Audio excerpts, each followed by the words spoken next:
All right, hello everyone, and welcome to the November 17th Environmental Quality Commission meeting. This is a teleconference meeting with Environmental Quality Commission members, city staff, and members of the public participating remotely to ensure proper social distancing in this federal, state, and local emergency. So we'll begin with roll call. I'd like to introduce staff and EQC members that are present this evening. Commissioners Elkins, Vice Chair Evans, Commissioners Gaillard, Cabot, London, myself, Chair Payne, and Commissioner Price. I actually haven't noticed if is Ryan with us tonight? And we will come back to that. Staff present tonight include Rebecca Lucky, our sustainability manager, and our sustainability contractor, Candace Almendral. Ms. Almendral, would you please provide instructions to the advisory body and members of the public on how this meeting will proceed? Thank you very much, Chair Payne and members of the Environmental Quality Commission. Welcome everybody to the November 17th EQC meeting, and thank you for attending. At this time, we ask that the members of the EQC please remain on screen for the duration of the meeting. You can control your own webcams and microphones. Staff will engage webcams and microphones to make presentations and respond to the members of the EQC. For members of the public who are in attendance and wish to provide public comment, after the chair calls for public comment on the item you wish to speak on, please engage the raised hand feature. I will then have the ability to open your microphone so that you can provide your public comment to the EQC. For those members of the public who are joining us via phone call, please dial *9 and that'll raise your virtual hand, and I can likewise unmute your microphone. That concludes the instructions, and I return the meeting to you, Chair Payne. Thank you, Ms. Almendral. So before we get to regular business, first we can take public comment.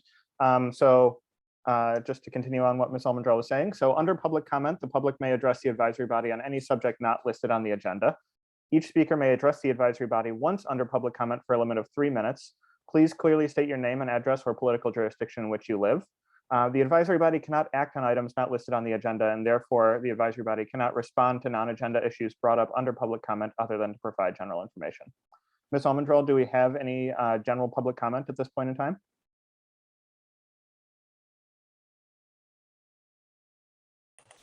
Just as a reminder for those attendees who wish to provide public comment, please engage the raised hand feature now.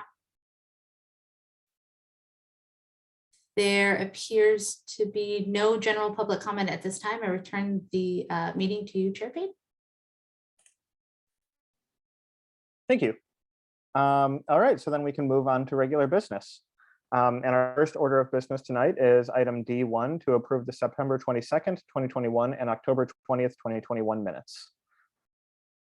So do we first have any clarifying questions from EQC commissioners before we take public comment?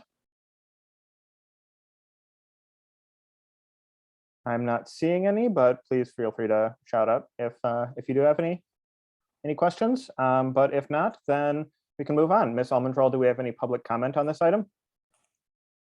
Thank you, Chair Payne. Just as a reminder to our attendees to give public comment, please engage that raised hand feature now.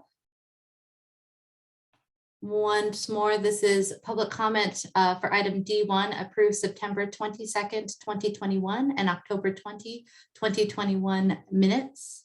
Any public comments for this item? There are no public comments at this time. I return the meeting to you, Chair Payne. All right, thank you. So now we can open this item to EQC discussion. And by the way, I just heard from Commissioner Price. She's running about 15 minutes late, but will be joining us shortly. But we can continue on with EQC discussion of this item now.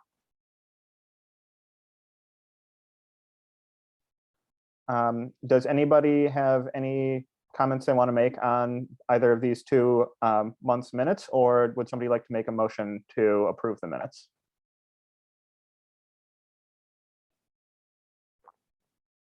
I move that we approve the minutes. All right, do we have a second? I will second that. All right, Ms. Almendral, can you lead us in a roll call to vote on approving these 2 minutes? Absolutely. Thank you so much, Chair Payne. So Commissioner Elkins? Yes. Commissioner Gaillard? Aye. Commissioner Cabot? Aye. Commissioner London? Aye. And Chair Payne? Aye. Motion passes. Thank you, Ms. Almendral. All right, then we can move on. We can close out item D1 and move on to item D2, which is an informational presentation from Bayern demonstrating a tool that can evaluate various electrification policy options for existing single-family residential buildings. Sustainability Manager Rebecca Lucky will introduce this item. Thank you, Chair Payne, and welcome, commissioners. Good to see you all again. It's my pleasure to introduce Emily Alvarez from stopwaste.org. She also does work with Bayern, who most of you are very familiar with. They work on energy efficiency programs, rebate programs regarding heat pumps, electrification. And so they're doing some exciting work around using a tool to kind of look at policy options for electrification.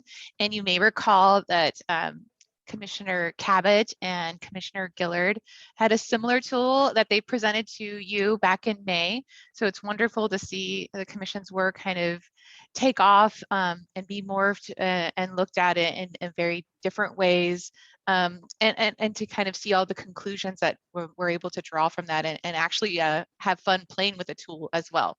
So without further ado, it's my pleasure to hand this off to Ms. Alvarez, and you're free to share your screen and begin your presentation. Thank you. Great. Let's get all the pieces moving. If I look this way, it's because that's the screen where my presentation is. So my apologies if it looks like I'm not looking at all of you. But my name is Emily Alvarez. I'm a program manager with Stop Waste. Stop Waste is the Alameda County representative for Bayern. So you probably are pretty familiar with Denise Lynn and Susan Wright from San Mateo County, who are the San Mateo representatives for Bayern. So they're sort of my San Mateo County counterparts. So in the web that is Bayern, that's a little explanation of why I'm here talking about this. And so I work on the codes team with Bayern and have been very interested in the question that I think many of us are interested in, which is how do we address our existing building stock? And so the last year I worked with Ardena Energy, Bruce Mast, who some of you may know. I know Tom and Josie do, but we worked on a white paper together about what policy options local governments have to reduce greenhouse gases in single family residential buildings. And that white paper was really looking at, again, more of these kind of legal policy type options, and tried to estimate what each of those would, what the impacts of each of those could be. In, what we modeled was for Alameda County and Contra Costa County for the sort of East Bay cities. And so we wanted jurisdictions to be able to take some of that modeling we did and customize it to their individual jurisdictions or what they would be interested in passing. And so that's sort of where this calculator came from. This is a little screenshot of one of the graphs, or the main graph in the dashboard, which I'll bring up the tool a little bit later and show you more of that. So the 5 policy options that the tool goes into quite a bit of depth on are permit enforcement type policies. So this one doesn't necessarily have energy savings on its own, but it can increase the energy savings of the other policies. This is something similar to what the city of Davis has, where at the time of sale of a home, they have to do a permit report, and there's fines and other consequences if there's been illegal construction done. Then energy assessment and disclosure policies. So this is sort of like the city of Berkeley's building energy savings ordinance, where it doesn't require upgrades, it's just disclosure, but you can assume, or it has been assumed that a certain amount of upgrades take place as a result of that disclosure. Replace on burnout. So that would be, when your hot water heater or your HVAC goes, having to replace that with an electric option instead of a gas option. Time of major renovation reach codes are probably a little newer in this space. The cities of Piedmont and I always, for some reason, can't remember if it's Chula Vista or Carlsbad, which are very different cities, but both begin with a C. And it will come to me at some point. But they have these kinds of existing building reach codes made around time of major renovation, where they require some sort of package of upgrades, whether it's energy efficiency upgrades or electrification. And then building performance standards, which haven't been seen as much in the single family arena, but are pretty popular in commercial and multifamily. And so could that be also applied, a sort of date certain, all buildings have to electrify or come up to a minimum amount of energy efficiency. And some two that are not really modeled in detail, but have impacts. And so you can play around with them a bit, are new construction reach codes. So the reason why that's in there, even though the rest of this tool focuses on existing single family buildings, is because if you are building mixed fuel buildings today, then they go into the model for buildings that have to be upgraded in the future because we want to get to 100% electric. And so if you turn that on, that kind of removes those buildings from the building stock calculations in future years. So that's why it has an impact and it's on there, but you just kind of turn it off and on. There's not a lot of customization options. And then the end of gas flow. So this is the concept that at a certain year, you wouldn't be having gas customers anymore at all. And so the customization I mentioned, so in a way we wanted the tool to be really range from very simple to as complicated as you want it to be. So you can just sort of turn on your policies, what year you want to start them, and it will give you some numbers.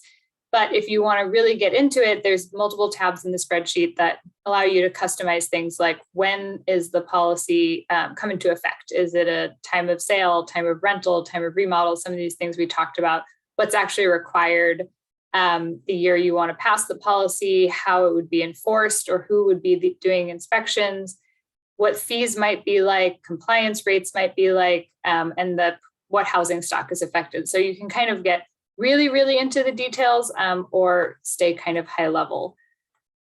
And some of the policy considerations that we're hoping that this tool can help cities, contemplate are, when to pass these policies. So there are ultimate emissions goals that the state has, many jurisdictions have, but when we get to that goal has an impact on cumulative carbon emissions. So if we wait and pass everything in 2044 because the state wants to be carbon neutral by 2045, we have so much, we have decades of carbon emissions that are going into the atmosphere that will prevent us from being able to reach the science-based targets of how much warming we want to see. So, timing does matter, but we also know that timing matters for things like politics, market readiness, and things like that. So when to pass a policy is great. And so you can kind of set those different dates and see how the emissions change and other things. What is compliance like? We know that permit evasion is an issue when it comes to especially hot water heaters and HVAC equipment. And so you might spend a lot of time on a very politically challenging policy that could have tons of impact, but if it's not being enforced or if there's a lot of permit evasion, then it has a fraction of the impacts that it could. And how to touch all housing. So it might take, one of the things the tool does is has a rough estimate for the number of years that it would take for a specific policy to touch the entire housing stock. It's imperfect because obviously a house can sell twice within a year or once in 50 years, but it gives a magnitude of something like, if like in Menlo Park, if your goal is 95% of buildings to be all electric by 2030, we're talking 9 years. So that is when you might want to start looking at multiple different trigger points to catch homes that happen when they sell, when they remodel, when appliances burn out, et cetera, instead of waiting for one of those policies to just cycle through every home. Some of the things that I've learned personally with playing around with this tool in the cities that we've tested it with so far, or that matter when you're trying to form whatever your ultimate policy will be, is that, we care a lot about greenhouse gas emissions. There's a climate emergency. We all need to move on this as quickly as possible. But especially in existing residential, we're talking about people's homes. And so the human impact is real in terms of costs, displacement, potential. We want to make sure that those who are most vulnerable are not the last ones left behind on gas and things like that. Again, enforcement. We also, electrification is going to be the most important strategy when it comes to reducing greenhouse gas emissions. But if we gave everyone heat pump water heaters and heat pump space heaters, but then their building envelopes were very poor, then there's, issues in terms of how comfortable the home will be or still how healthy or resilient the home will be, even though it's all electric. And, yeah, I think that those are some of the things that I've really wrestled with when it comes to these policies. So I hope that this will be useful to all of you. And I will just quickly then pull up the dashboard. So I think you guys can see this now. The thumbs up from someone. All right, thanks, Tom. So I have some of this preset already for Menlo Park. Some start years, your goal years. And so here you can see this dashed line is the 2030 goal, but this would be for 0. I know yours is 95%. But, and what would happen business as usual? So all of this orange is what unabated greenhouse gas emissions would happen. There's some improvement that you can see or decrease, and that's just from assumed efficiency, of renovations, just that the market would have on its own without any intervention.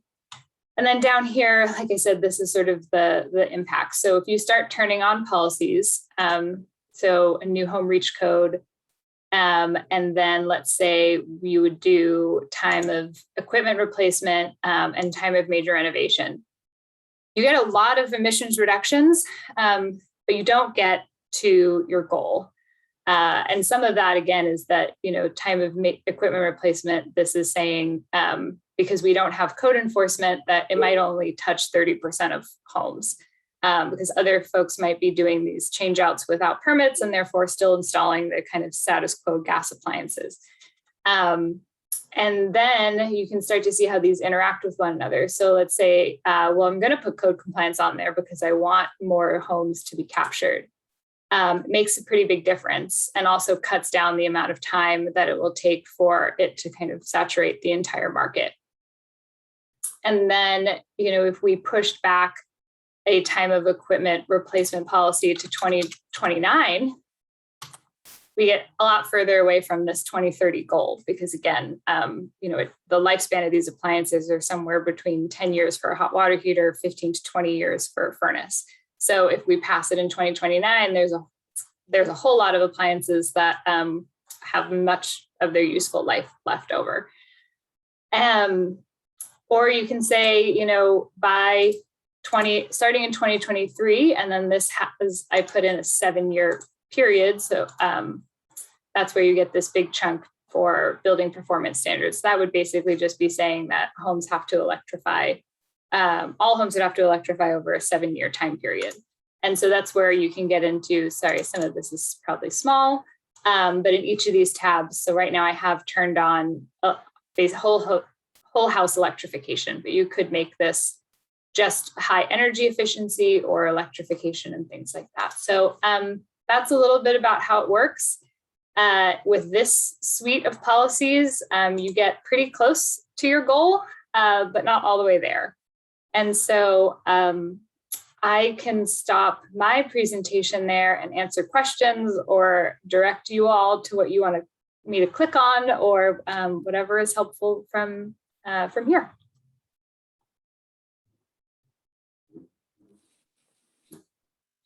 Emily, I want to thank you. This is, James, sorry.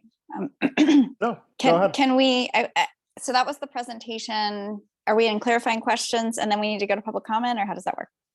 Let me double check. So I suppose, yes, now we are taking clarifying questions before public comment. And then again, it's informational, so we're not taking action, but we can ask clarifying questions now. Okay, but then we will get to do more of the, hey, what about this scenario? Because it'd be fun to do if people are up for it, maybe 5 or 10 minutes of that while Emily is here. But that will come after public comment. Maybe now is the time to do that. I don't know. What do you feel about this, Rebecca? Should we just do limited clarifying questions now, then take public comment, then get a little bit of time to see the tool in action a bit more? Or should we do that now? Yeah, I think the first approach of getting the clarifying questions, taking public comment would be a good approach, and then working with the tool and having Emily demonstrate that. So just so you also know, we've just sent over, it should be at the top of your inbox. So if you want to open up the tool and kind of just start looking at it, you can do that too. And I can, it's on the Bayern website now. So that's also, since this is in sort of beta testing phase, you might change versions of it. Actually, the version I'm working on is not the one that was sent out because that's what happens when you launch something new. There's not that many differences and we can update you. But that's why I will drop a link in the chat to the Bayern website, which is where we can continually update it if there's new versions available. And we have been naming them by version, so you'll know. But mostly they're just fixing bugs at this point. We're not, there's not going to be new features or things like that yet. Maybe next year. All right, so then we can ask some clarifying questions now, and then, like I said, we'll go to public comment and then come back and try some scenarios out with this. So Josie, did you have a clarifying question? Yeah. So, well, first, I just want to say, Emily, thank you so much for showing this. The graph is obviously familiar to me and Tom, and some of the conclusions that the graphs produce, which can scare a person. I'm glad that it's not just the two of us. So I'm really glad that you're getting this out there for other people to use, because I think it does really shine a light on how big and bold we're going to have to be. So thank you for that. And then my question is on the furnace life. Is that I didn't look for this specifically before the meeting, but is that because generally in my mind, it's 25 to 30 years, but I know in a lot of state level research, it's shorter. It's like 18 years. Where is that a toggle? Is that a variable that can toggle? And what is the assumption that's turned on right now for that?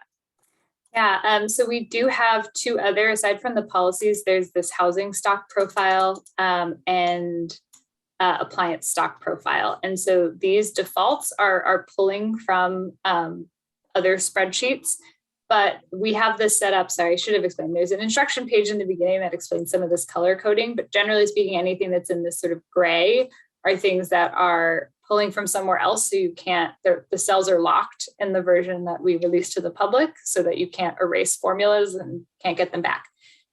So if you wanted to override some of these things, that's what the yellow is for. And then it will use that number instead throughout the spreadsheet. So if you wanted to look at just as portion of your housing stock, you can update it this way.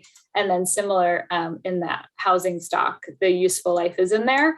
And so you can see that it is, 15 years or so. But if you wanted to increase that, you can, in this appliance stock tab, put in a user input that would then override it in all of the spreadsheet where that number is used. Okay, cool. One other clarifying question, or it's maybe a piece of feedback. It doesn't seem to work on an iPad, on Excel for iPad. So I don't know. Maybe you've heard that already. So I haven't. Bruce and I are not programmers, and so that's one of our challenges. We may look next year to try and make it a web-based kind of tool or app, which would solve some of those problems. But for now we're limited to what Excel can do. But it's good to know that it was not working on an iPad, because I have not heard that yet. yeah, so it was actually Excel, but it just was Excel for iPad, which is more limited. But anyway, you might check it out and see if there's a quick fix. I don't know if there would be, but okay, that's it for me. I have a clarifying question as well. So, Menlo Park's goal and most goals are structured more in terms of rates of emissions, like we want emissions to be at this rate at this time. But as you alluded to, cumulative emissions are really what the determining factor and what the heating will be. So, maybe there's a good argument to be made that we should be thinking in terms of cumulative emissions more often. Is there something on here that just basically integrates under the curve in these different scenarios and shows what the cumulative emissions would be? Sorry if I missed that, if you showed it before. Sure. So, so this is something we've toyed with a little bit, and so it could be helpful to get feedback. So this progress towards emissions budget is more so, this 91% is really kind of measuring to see if you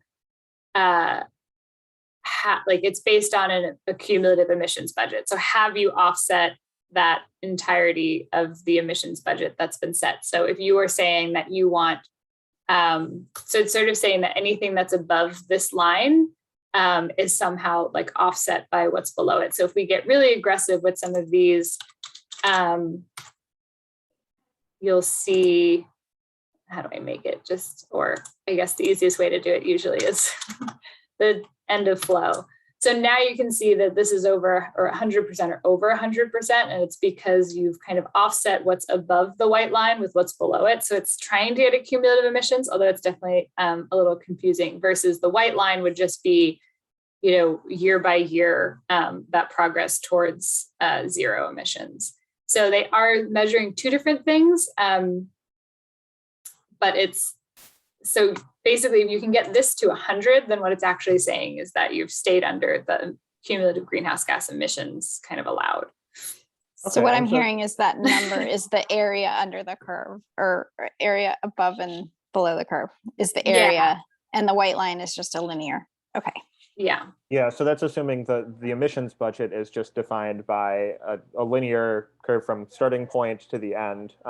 Obviously, again, this is not something we've made explicit in our policies, whether or not, obviously, in theory, you could hit a 2030 goal with a straight line, a cliff, any number of different curves, but it's just we haven't gone into the detail yet to talk about what have we used up, how much more should we use up. Yeah, and we've talked about whether we can model, so that line, you're right, could be, exponential as a cliff or a straight line or things like that.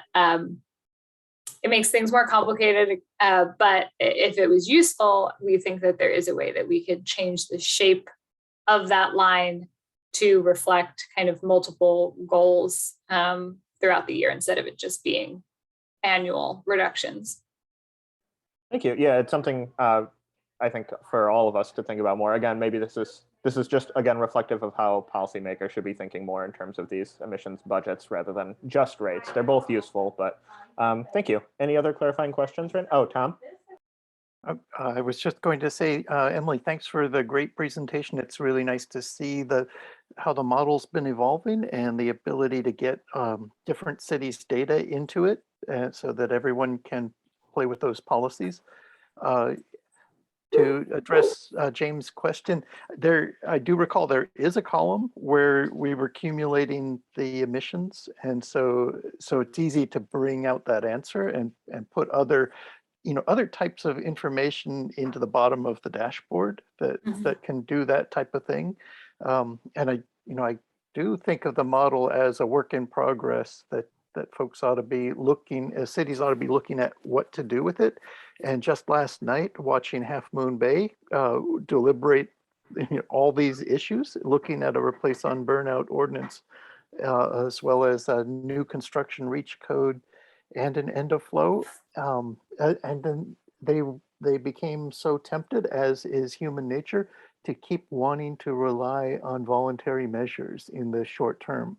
And so, I'm also thinking we need to add in here some voluntary measure type of things where people can put in incentives. And one of the bits of research I did recently was to look at how effective were those voluntary programs at capturing just heat pump water heaters. And they tend, so far, the three big programs around us tend to capture about 1% of the water heaters burning out. So they start you on a 100-year path to where you want to go. And so, being able to show that to council members would help them put in perspective what we can do with voluntary measures compared to regulation. Yeah, that's a good point. We've also kind of designed some ways where you might be able to cheat your way into what you want to do, but that can be less clear from a communication standpoint. Since the origin of this was about the mandatory options, we didn't put in here like things for voluntary programs, but it might be really useful because that's come up a few times. I can show you our kind of hack for that at the moment, which would be to go into the disclosure policy, and you can change this upgrade percent to kind of what you think you might be getting from a resale program. And you can kind of assume. It gets tricky, we'll put it that way, but the concept of how we layer on the impacts of voluntary programs, has come up. And so it might be something we need to add in the future. And so generally speaking, I would say, our ability of what we can add and customize is, like many things, limited by time and budget. So we want to collect all those ideas, because chances are we will revisit this tool sometime next year and see what we have the capacity to to add to it. So any of those things you can always email me, and I'll drop my email address in the chat too. And we can reconsider things in 2022. Great. Do we have any other clarifying questions right now? Doesn't look like it. Then we can move on to public comment. Ms. Almondrell, do we have any public comment on this item? Thank you, Chair Payne. Just as a reminder for those in attendance who wish to make a public comment, please engage the raised hand feature now so we can unmute your microphone. Again, this is public comment for item D2, informational presentation from Bayern demonstrating a tool that can evaluate various electrification policy options for existing single-family residential building policy. Last call for public comment. Oh, we have public comment. Community member Schmidt, could you please unmute your microphone so we could test that? Okay, is that working? Yes, wonderful. Oh, fantastic. Just a really quick question, Emily. It's a fantastic tool. Have you, part of what our nonprofit gets approached with all the time is graduate students offering to help with similar projects. And, being a nonprofit, that's often a blessing in disguise. So I wonder if you wanted to accelerate something this useful, Berkeley and Stanford and other students might be willing to help. So I was just wondering if you'd considered that. We haven't yet. We just finalized it in, I guess, October or so, I think so. So when we do think, so I have been contemplating, like I said, what's next for it. And so I think that that's a good suggestion. I don't have contacts at Stanford. I am an alum of Berkeley, so might be able to tap some of them. But if anyone does have contacts at Stanford, again, please send them my way.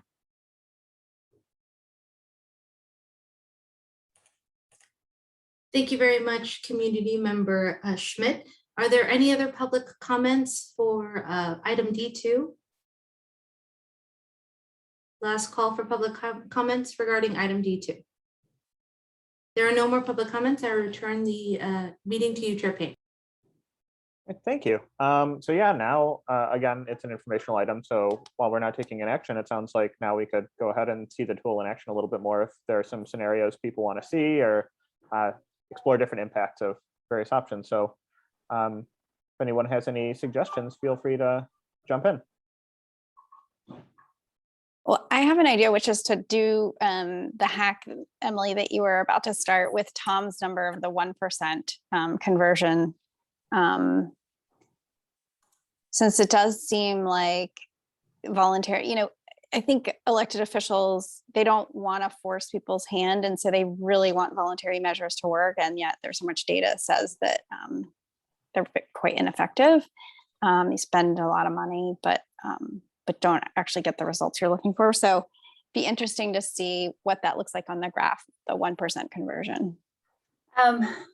Fortunately, it doesn't look like very much. So it's probably a tiny little line. Yeah, it's even with this, I set it to, this is at 11% because the thought or the. Sorry, Emily, we can't see anymore because I think the screen stopped sharing. Sorry. Yes. Oh, no problem. Thanks for letting me know. So I set this to 11%. So this would basically be paired still with an energy assessment, which is why it's a little funky. Although I think resale and rental will get it more of the housing stock, but not a ton. And so the kind of literature says that from these disclosure policies, you get about between a 7 to 12% upgrade. So the default that was in here was 10%. So, if you upped it a little bit, it's still, even at 11% is a very, very tiny fraction. But that's only for homes that are going through resale and upgrade or rental. So it is a bit tricky. The other thing you can kind of do, which wouldn't work as well annually, would be to set this starting percentage as something higher. So if we think that over the 2 years or so where we've really been pushing electrification, that we did get to 2% market saturation, 1% for each year. You could increase that, but you could see it didn't really make a budge on the graph, since 2% is instead of 100%, now you're getting to 98%. Yeah. So I would say this is the thing that comes up. This is the path that like 90% of councils go down. 90% of councils want to say, I don't want to do any of those mandate things. I want to do voluntary. And so I feel like it definitely, if it can be on here, that would make the tool super useful in that context, just to educate the councils, right? Like, okay, here's what happens if you do that. So, but in any case, we're seeing this tiny little orange yellow line, right? Is that what we're looking at? Mm-hmm. Yep.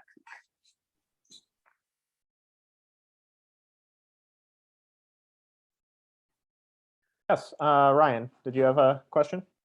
I do. Thanks, James. So hi, Emily and Ryan. I have a slightly different question, which is, so I think oftentimes in our, at least, in my experience on this commission, a lot of people express kind of, lack of belief or not sure. So as you've been developing this tool, I'm sure that you have had many conversations where people have questioned the information or questioned the data or questioned the approach. Could you walk me through some of the objections or questions or kind of moments of disbelief that you heard a lot from the community, so that we can better understand it? Because I have found, at least, there's usually a lot of misunderstanding when it comes to electrification, and showing people, what Josie just had us do, like, oh, volunteer, let me get you that far. Like, people often don't believe that. And so how can we help support the validity of the tool, and kind of what have you faced so far in your journey to get to this moment? Yeah, that's a good question. I will say that so far, this has really been only shown to jurisdictions or like city staff. So it hasn't really been out in the public yet, since the audience for this was city staff or jurisdiction staff. But in my work, just other work, where I'm helping to promote Bayern's rebate programs and things like that, and how these two things can tie together, the tool and that. Yeah, I mean, it's tough that people do want to believe that voluntary measures will get us there. Perhaps if what we were offering was a lot greater, direct install sort of things, maybe it would move the needle more. Since one of the things this doesn't measure, but is obviously a very real aspect of the equation, is cost of equipment. When it does cost $20,000 or so to do a whole home upgrade, it's out of reach for a lot of people, and that's a real issue that we will all have to face as we try and advance these goals. And I think one of the biggest things that I've heard from city staff, though, we did work with a group of four jurisdictions as like a kind of focus group when we were developing it, to make sure we were kind of on track. And those jurisdictions were Oakland, Berkeley, San Mateo County, and San Rafael. So the biggest, I think, aha moment for a lot of them was this code compliance piece, that we can pass all the aggressive policies that we want, but if people aren't doing things legally, the impact just goes off a cliff. I mean, the percents for people who get permits to install hot water heaters are, I think, hover around 5% or so. HVAC, I think, is also pretty, under a quarter. I, of course, don't have all the statistics in my brain right now, but they're very low. So even 30% here is pretty generous, but that's kind of looking at all permits. So that's based on City of Davis's data that they were seeing before they instituted their policy, about a 30% permit compliance rate. And that after passing that, it went up to about 90%. So it had a great effect, but it's something that a lot of jurisdictions don't have the bandwidth to do because it involves a lot of inspections and it can be politically tricky and things like that.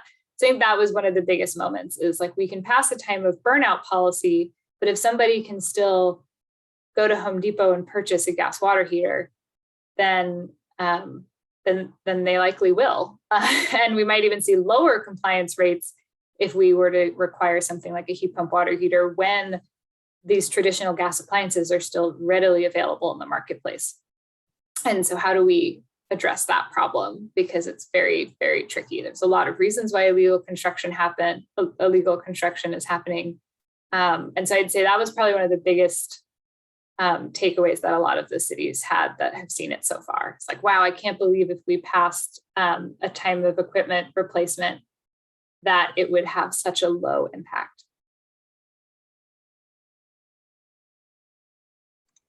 Thank you. Do we have any other questions or any other scenarios that commission members would like to explore at this time? Yes, Tom. Thank you. Yes, to me, my memory of where the modeling was when I was looking at Menlo Park, like the screen shows right now, the brown area was really not headed downward much. And so I'm trying to visualize what are the assumptions of emissions reductions happening in the absence of policy, added policy, because we can see the new construction reach code on there. But if we didn't add more policies, why might there be this substantial descent in emissions? So if you had nothing, which is what's here now, some of it will be new homes that are being built that are and more energy efficient, or just the assumption that someone who, might have they're out there, a 40-year-old furnace right now. If they buy a new furnace, the de facto of what they can purchase is going to be more efficient. So between now and 2045, we will see a lot of equipment replacements just out of necessity. And what's available currently is more efficient than what is in people's homes. And a little bit of an assumption, I think, that they will continue to get more efficient, even if they're gas appliances. So that's where some of that savings comes from. And then also looking at this and realizing that tough issue with compliance makes me think a great audience for the tool would be talking to the Bay Area Air Quality Management District staff and board members about it, because they're the ones who have the capability to pass the zero NOx standard, which would remove some of the problems from the shelves and create kind of a rapid transformation that it'll be rapid when they start, but it would help them see the impacts of delay of rules. And so that might be a useful audience. Yeah, I actually got an email from them about a week or two ago. So I think they want to have this at a future meeting that they are having. So I think that would be, I agree, a great audience. And so if you wanted to kind of model that in, assuming that it might happen, you can certainly kind of have that in this code compliance space, like kind of assume that's the compliance path. And then that you can, again, have the time of major equipment replacement. The only thing is, if they're not thinking about passing that rule until 2029 at the earliest, then again, it's like you push that back to 2029 and that shouldn't work that way. So, oh, that's okay. So that's interesting, because if this isn't starting until 2029, it should be lowering the effectiveness of this at first. So this is where where I can't turn on every single thing without knowing. So that's one of the things I can look into, because yeah, if this isn't starting until 2029, then this high compliance rate should be delayed. So we just found something. Yep. All right. Well, thank you. All right, any more questions from commissioners? Well, I was going to say, I would be interested, this isn't so much for Emily, but more for the rest of the commission. I'm interested in, like Tom and I we did our own version of this, obviously, and got really in the weeds. And we sort of had this like panic, like, wow, you have to do a lot of things in order to get to this goal. And maybe that landed with the rest of the commission back in May or whenever we presented that, but I'm just wondering, how does this land with other commissioners?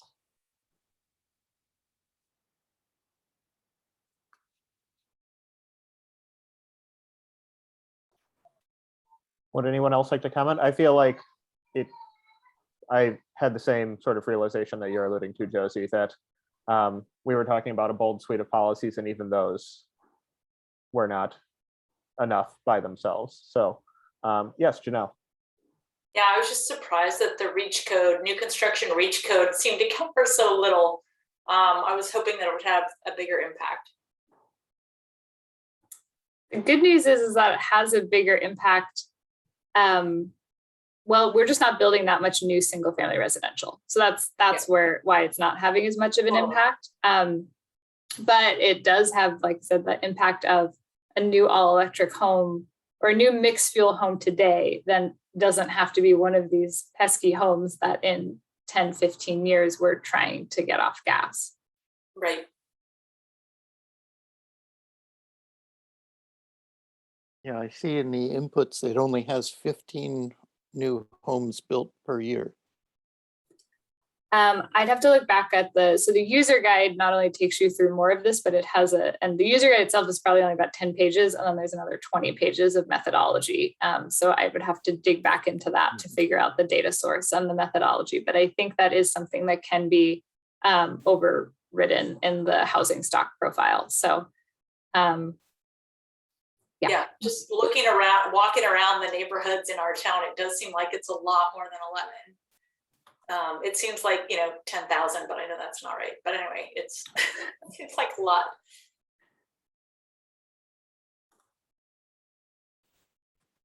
I think. So new construction, I don't know why. I'd have to look up this particular source, but again, it's single family homes. So a lot of what's being constructed are multifamily properties. But you could, this is one of the things that you could then override if the city had a better idea of how many new construction units, because that's one of the problems, of course, of trying to make this tool work for 110 jurisdictions. So the source that this is pulling from, again, unfortunately, I can't quite remember, but it is about new housing starts. There is some data source, but obviously you as a city might know, actually, we're building X number, and so you can override that.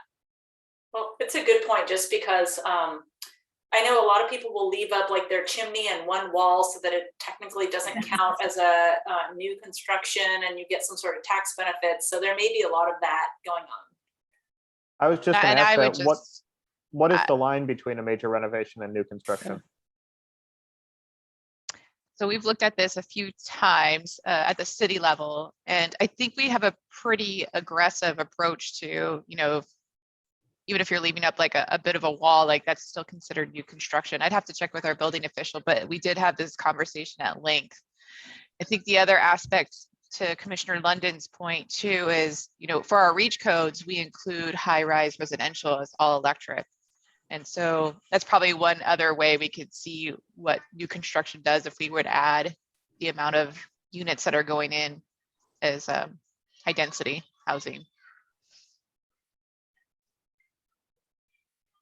Yeah, this model is only single family because typically the policies you would use for multifamily, some are similar, but some are different since the equipment itself is different. If you're in a high-rise situation, it's more similar to commercial. Well, it's a hybrid fun type of housing unit. And so this does not include multifamily, although that's been one of the things we've gotten a request for as well. So it might come down the line. I'm not an expert in multifamily. I'm more of an expert in single family. So someone else might have to take that charge within the Bayern team. Yes, Ryan, I believe you had a question, and Tom, I'm not sure if you had a question, if your hand is still up from before.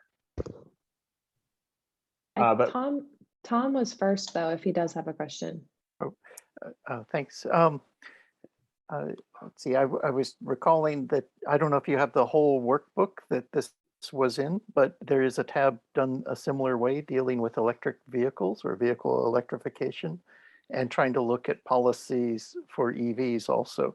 And so building on Mr. Schmidt's comment earlier about, maybe looking towards the universities to see if you can get a little help to do some other things, but maybe have them build out the EV version of this. to look at what are the types of policies that have certain impacts for getting the amount of charging in place that will accommodate the flow of EVs that come in under now the governor's mandate. So, it gets interesting on the EV side as well.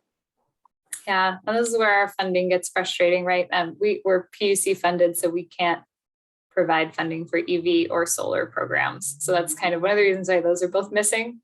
But that's just, we all work within bureaucracies since we're local government representatives and employees. So it would be great to get an outside source who was interested in taking that charge. Yes, Ryan. Thanks, James. So I was just going back to what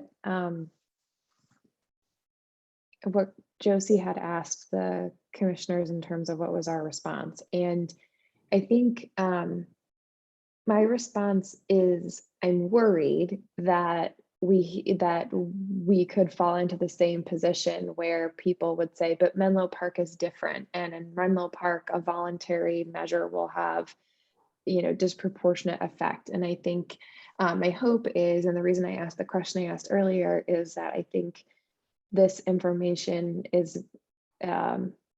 provides a clear view into the actions that you can take and the results that they are likely to generate. And I hope that in seeing it and hopefully in sharing this with different cities, etc., is that people do kind of take in the fact that you may have to do things that are hard and complicated, and we have to figure out how to do that. And it's not just the actions you take, but like you talked about, it's like, well, why don't people get permits? Well, they don't get permits because it's in some cities, and Menlo Park is one of them, I think, that it is actually very difficult to get the permits in even trying to get the permits to do the right thing is really hard. And so I think my hope is people look at this and our council looks at it and says, like, our city staff looks at it and says, let's roll our sleeves up and how can we make this happen? And my fear is that we won't. And that people will instead say, no, in Menlo Park, it'll be different. We'll have a voluntary adoption and it'll do 90%. It's like, well, that's like statistically basically impossible. So anyway, that's my reaction when I look at this information. Yeah, and in reflecting on that in your question from earlier, I think one of the ways that even without modeling of any sort, what we just talked about, the lifespan of, if your goal is 2030, the lifespan of a hot water heater is 10 years. The lifespan on the shorter range for a furnace is 15 to 20 years. But like I said, people have 50-year-old furnaces. So even if you look at it that way, that means any appliance that is installed today on that is gas, unless you have some really great program that is going to convince that person to upgrade an appliance to something that is at this point in time more expensive, even though there's many benefits and savings over time. At that point, you're not talking about time of burnout anymore. Frankly, you're talking about early replacement, and then that's another hurdle to voluntary. So with an aggressive goal, I think that alone will show you that even if somebody does the voluntary path and says, I'm going to upgrade a heat pump water heater because it's the right thing to do, because all of those things, it just everyone, the people who last year installed a gas water heater are maybe not going to install a new one by 2030, even if they were going to go with the heat pump option. So that math just is really challenging, even if we were going to try and hope everybody who is replacing their equipment would do the best thing they could do. It's like Kerry said at COP for the US. He said, at this point, our path for climate change is a matter of physics and math. And so it's sort of been defined. The path has been defined, like where things are headed. And that's what we're up against, math and and physics, the math of if someone installed a water heater or a furnace this year, it'll still be functioning potentially in 2051. I'm thinking that maybe something that James, Josie, and I all went through when we were working on the draft of the climate action plan was we had to look at all these different measures and try to figure out how impactful each one would be. And we broke it into components in terms of what part of the pie was it addressing, and then what fraction of that audience in that pie get the message that you want them to go this direction, and then what fraction of those who get the message comply with it. And then as a city staffer or council member, you start to have to wrestle with, oh, what is my marketing like? Because that affects what fraction gets the message. And then what is my incentive like, or my enforcement, or my ability to get cooperation? And so what am I doing to get cooperation once they've heard the message? But it's a kind of a two-step thing, and it helps people envision the depth of program design they need to go into, especially if they're going to try to use voluntary measures. Cities have already regulatory arrangements set up, but not many have voluntary programs as well.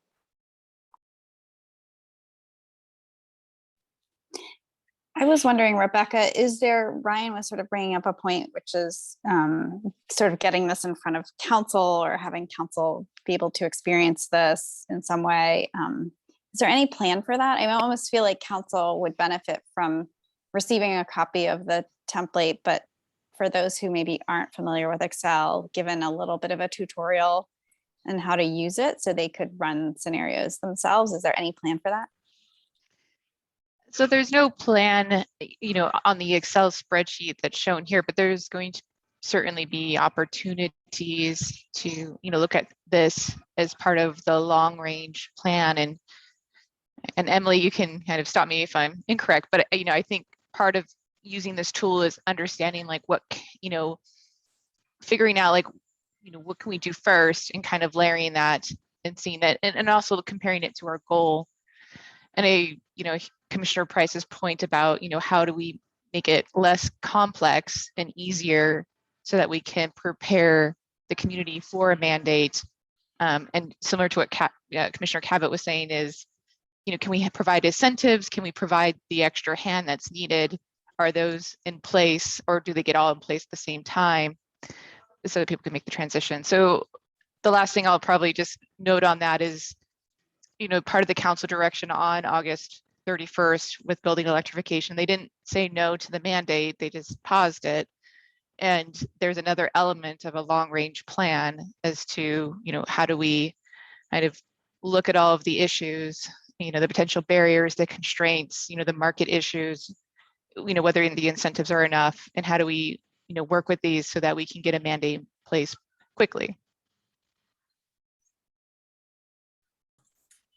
The other resource I would recommend, if you haven't, I think a few of you have probably read it or heard about it, is the City of Berkeley's existing building. It have an acronym for it that I can't quite remember. Berkeley Existing Building Electrification Strategy, BBs. There we go. And it's a 200-page report, but they do have an executive summary, and that is kind of their electrification strategy for existing building, which involves multiple levers and multiple phases. They have kind of not said that they will do it before 2045, although they hope that there'll be major market changes that will accelerate the timeline. But it's a really well thought out and really interesting report. And so I would recommend maybe browsing through that, and I can try and find a link to it and share that also. Is that the RMI report? Yes, a BringCon and RMI. Yeah, we worked with RMI. Tom and I worked with RMI on it and kind of gave them some input. So the two of us are familiar with it.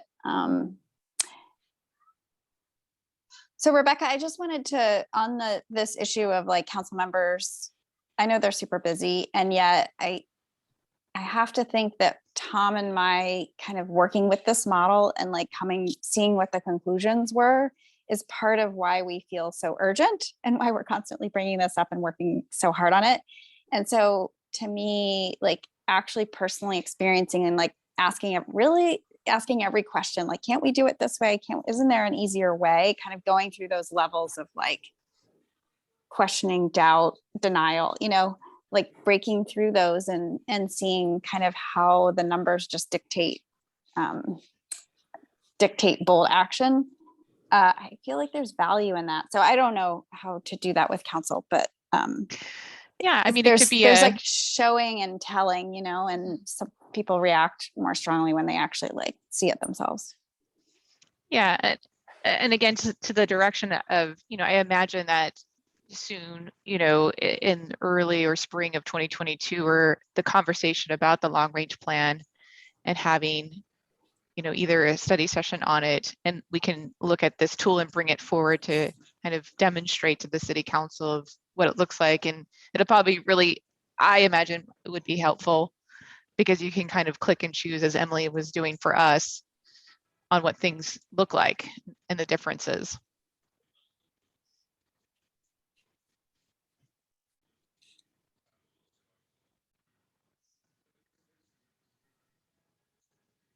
Emily, just if you are looking for context at Stanford, I was there up until recently, and I had a fellowship with the Woods Institute. So if you're looking for any sort of support from people there, feel free to email me, and I can hopefully connect you with some relevant people there. Thank you. And then, do we have any other last questions or comments from any of the commissioners on this?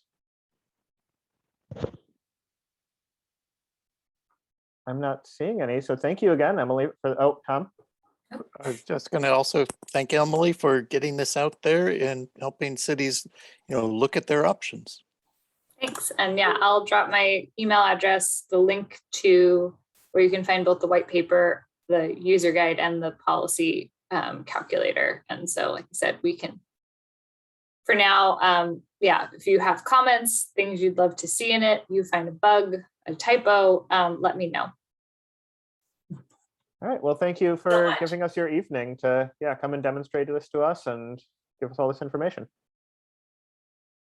Thanks. I don't have access to the chat, so I'll just send these things to Rebecca then, and she can pass them on. All right, so then I believe that concludes item D2. Again, that was an informational item, so we're not taking any action at that point. But now we are moving on to item D3, to review and discuss the presentation on proposed implementation of CAP goal number 3, electric vehicle infrastructure based on City Council approved 2021 scope of work. And Sustainability Manager Rebecca Lucky will be introducing this item. Thank you, Chair Payne. So this is Climate Action Plan number 3 to work on providing electric vehicle infrastructure throughout the community. And so, as you know, our sustainability contractor, Candace Armendrell, has been working in this area. And so she'll be presenting, it's my pleasure to have her present to you some potential options in implementing this. We did get direction from City Council earlier this year on what that scope of work looked like for 2021. And so we've been able to kind of kick this off in the fall and just review what's been going on in the world of EV infrastructure incentives and kind of where we could potentially take this to really kick off the implementation of this early next year. So without further ado, Candace, please take it away. Thank you. Thank you so much, Ms. Lucky. So let's get started. Let's launch right into this. As she mentioned, this is the implementation of CAP goal number 3 based on the City Council approved scope of 2021 scope of work. So just to expand a little bit more on the background that Ms. Lucky alluded to, in October 2020, the city completed its charging gap analysis and identified kind of the 2 main takeaways was a severe deficiency of at or near home charging for multifamily residents. And without a successful implementation of Climate Action Plan goal number 3, this would definitely impact the other climate action plan goals, including the 2030 net neutral goal. In December 2020, Peninsula Clean Energy launched its EV Ready program, which is 2 pots of funding. It's $20 million in state and PCE matched funds, as well as $4 million in PCE specific administered funds, along with some free technical assistance. They also have negotiated pricing and an identified list of like preferred contractors, preferred approved vetted contractors. And then in April 2021, as Ms. Lucky mentioned, City Council approved a 2021 CAP scope of work, including CAP goal number 3. And the main approach for CAP goal number 3 was to monitor the EV Ready program, especially for multifamily property participation, enhance the EV Ready program marketing efforts, which has kicked off this past fall. And also they allocated $10,000 in funding that was going to be used kind of like a grant to aid 1 to 2 property owners through the incentive process to kind of identify some gaps and additional barriers as to why property owners, specifically multifamily, aren't rattling down the door and really kind of rushing to take advantage of these great incentives from PCE. And so just kind of a little bit more about PCE's EV Ready program specific to multifamily properties. As I mentioned, they have a free technical assistance program. This technical assistance program produces an engineering-based report that has 3 different solutions. It's kind of like a low, medium, high situation. The low option is specifically whatever the applicant requested when they applied for the technical assistance. For example, I am a 4-unit property owner. I have 4 parking spaces. I'm going to request 4 ports, right? Conversely, I could be a 23-unit property owner and have 27 parking spaces, but also only request 4 ports. So again, it's like a low, medium, high situation. So the low is specifically exactly what they asked for. The second kind of medium, quote unquote, option is looking at the balance of maximum amount of cost efficient ports that could be implemented at a specific location given its limitations. And then the third is really kind of maxing out the panel, the parking, everything to kind of quote unquote future-proof it going forward. So the first pot of money is the Cali VIP Silicon Valley project. That is, again, state issued funds. So there's very kind of specific site eligibility requirements in terms of like public parking. And that means, and for that pot of funds, it's for level 2 charging only for multifamily, and that's up to $5,500 per port. Unfortunately, this program is super oversubscribed, and all funds for the entirety of the program, which is a 4-year program, were provisionally reserved within 7 minutes of application opening, which is where the PCE incentive program is really exciting, and that was kind of developed to address some of these eligibility constraints that the state funds have. It's for level 1, which is a household plug, and level 2 charging for multifamily properties. So that's up to $2,000 per port for the level 1 and $4,500 per port for the level 2. And it also includes funds for panel upgrades up to $4,000 per property. And just as a friendly reminder, when we speak about level 1 and level 2, level 1 is just a 120 volt household outlet that you would see, that I hopefully see a grounded outlet in your wall. And then level 2 could be, in addition to the conventional charging station that we've seen in most kind of public parking situations, is just the extra large 240 volt plug behind hopefully your electric dryer. So for their EV Ready program, Peninsula Clean Energy's outreach approach has been a direct outreach. So they have an overall goal of 3,500 port installation throughout San Mateo County over the 4 years of their program, because they did design it to be in in concert with the Cali VIP kind of distribution of funds. Just as with the Cali VIP distribution of funds, this PCE pot of money is for commercial properties, workplace, and multifamily properties. So it's not specific to multifamily only. We're just going to be looking at multifamily, how it applies to it, and their participation. So through their outreach, they have directly contacted 1,600 individual sites throughout San Mateo County. Again, this is a direct approach. So they're actually calling these specific sites or emailing them directly. There's no kind of like anonymous or general outreach so far. 18 multifamily properties in Menlo Park have been directly contacted as of to date. And this targeted approach is ongoing and will continue through 2022.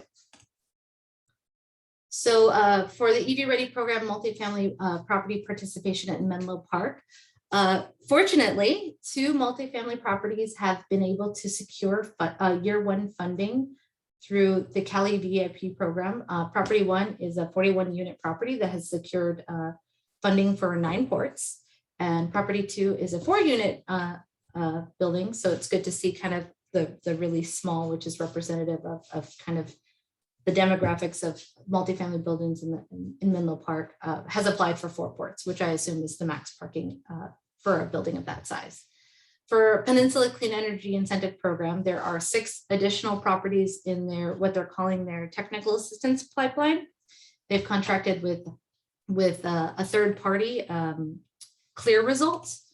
And as outlined here, there are 6 properties that are in their pipeline, kind of at different stages. 2 have received that solutions report that I mentioned with the kind of low, medium, high solutions, and are reviewing the solutions to kind of pick which one fits for them, whether that's budget, time, whichever. 2 sites are currently undergoing site evaluation and will get that engineering-based report with the 3 solutions. And 2 sites are unfortunately delayed. So, waiting to kind of kick off to fall has given us an advantage. This program has been running for almost a year. So PC has identified some gaps for us.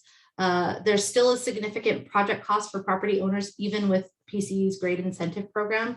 Based on the projects that are currently reviewing solution, there's still like 45 to 70% of the total estimated cost that the property owners are still on the hook for.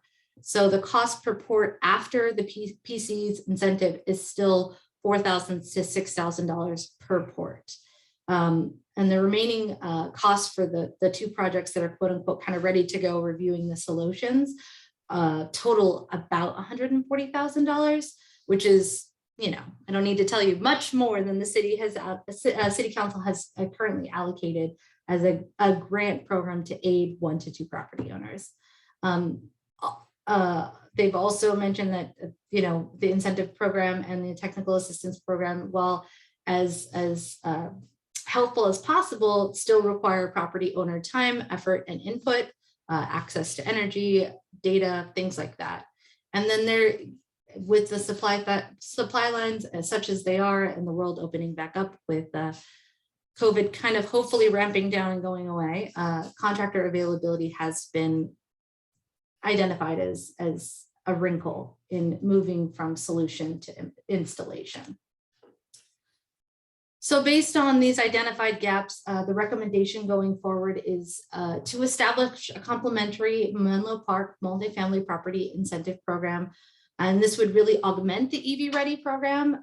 It would have the same eligibility for sites to just identify those, address those identified gaps, which presents the city with the opportunity to increase administration efficiencies and accelerate the implementation of a complementary incentive program. An additional incentive is likely to increase EV Ready program participation, and this is just from the city's experience. For example, the city had a lawn beacon rebate through Bosca, where they were offering incentives to convert large commercial property landscapes, and they went from kind of zero prior to a complementary incentive program developed by Menlo Park to kind of sit on top of the BOSCA incentive and close the gap so that it would be at no cost to the property owner. They went from zero to property participation to like a significant increase to the point that they were taking, properties on wait lists, and they were rattling down the door and kind of rushing to those BOSCA incentives to capture that complementary incentive. And this really speaks to maybe the cost of the property owner's time and effort, and that a fatter carrot at the end of this incentive is really enough to motivate them to kind of, again, rattle down the doors and take advantage of these really great incentives that are already available to them. So kind of working through these and looking at the projects that are in PCE's current technical assistance clear result pipeline, we've taken a low, medium, high approach. So we have kind of 3 funding pathways that could be considered by City Council. The $250,000 kind of low approach would close the gap close the funding gap and fully fund 4 projects that are currently in the pipeline. This is for the requested ports, not necessarily what is the second or medium option that might come out of an engineering report. This also means that this is unlikely to close the funding gap for all the projects in the PCE pipeline. Also, it's unlikely that we'd have additional funds for any additional project applicants. So marketing for this option wouldn't really be efficient necessarily. So for the $400,000 kind of ask, this is likely to close the funding gap for all 6 projects that are currently in the PCE technical assistance pipeline. Again, this is for the requested ports, not necessarily whatever option 2 medium level option there might be from an engineering report. And again, it's unlikely to have funds available for additional project applicants. So there wouldn't be kind of that space to heavily market and get people rattling down the doors potentially. So the high option is a $600,000 ask, and that's likely to fund all 6 projects that are currently in the pipeline for requested ports, with funds that are available for additional program applicants. So the city would have the space to launch a more aggressive marketing campaign to really attract new participants with this no cost option. So for your consideration, this recommendation is going to go before City Council on December 7th. So we're going to be requesting the additional funds from City Council to develop this incentive program. So you may desire to provide additional advice about the potential funding options that have been presented. If the City Council approves the funding requests in early 2022, we're going to explore a partnership with Peninsula Clean Energy to, again, capture those administration efficiencies, because it is going to hopefully be designed to be just a layer on top of their existing incentive programs. So they can kind of fill and fund under their current process. If we're able to capture that administration efficiency, incentives could be available to property owners as early as spring 2022. And we would be able to launch that targeted multifamily property intended marketing to really, again, get more participants, hopefully get a waiting list similar to the Lawn Begun success, and get people rattling down the door to really take advantage of these great PCE incentives. I don't know why I said options. So with that, I turn it to you if you have any clarifying questions, comments, concerns.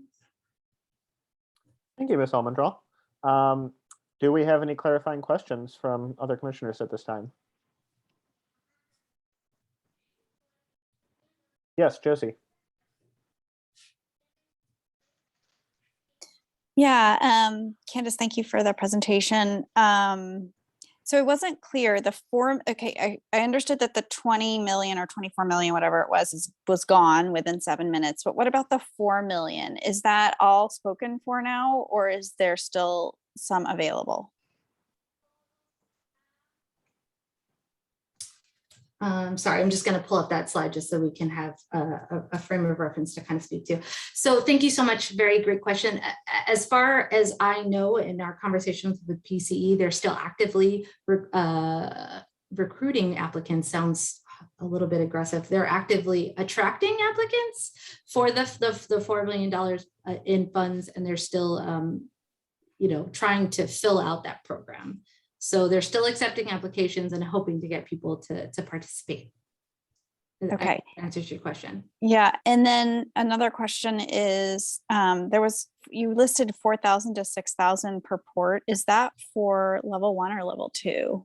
So it's a mix. So for those projects 3 and 4 that I kind of breezed over quickly, let me again pull up that slide just so we have something to speak to. So it's a little bit easier to talk about something than we could have a visual about.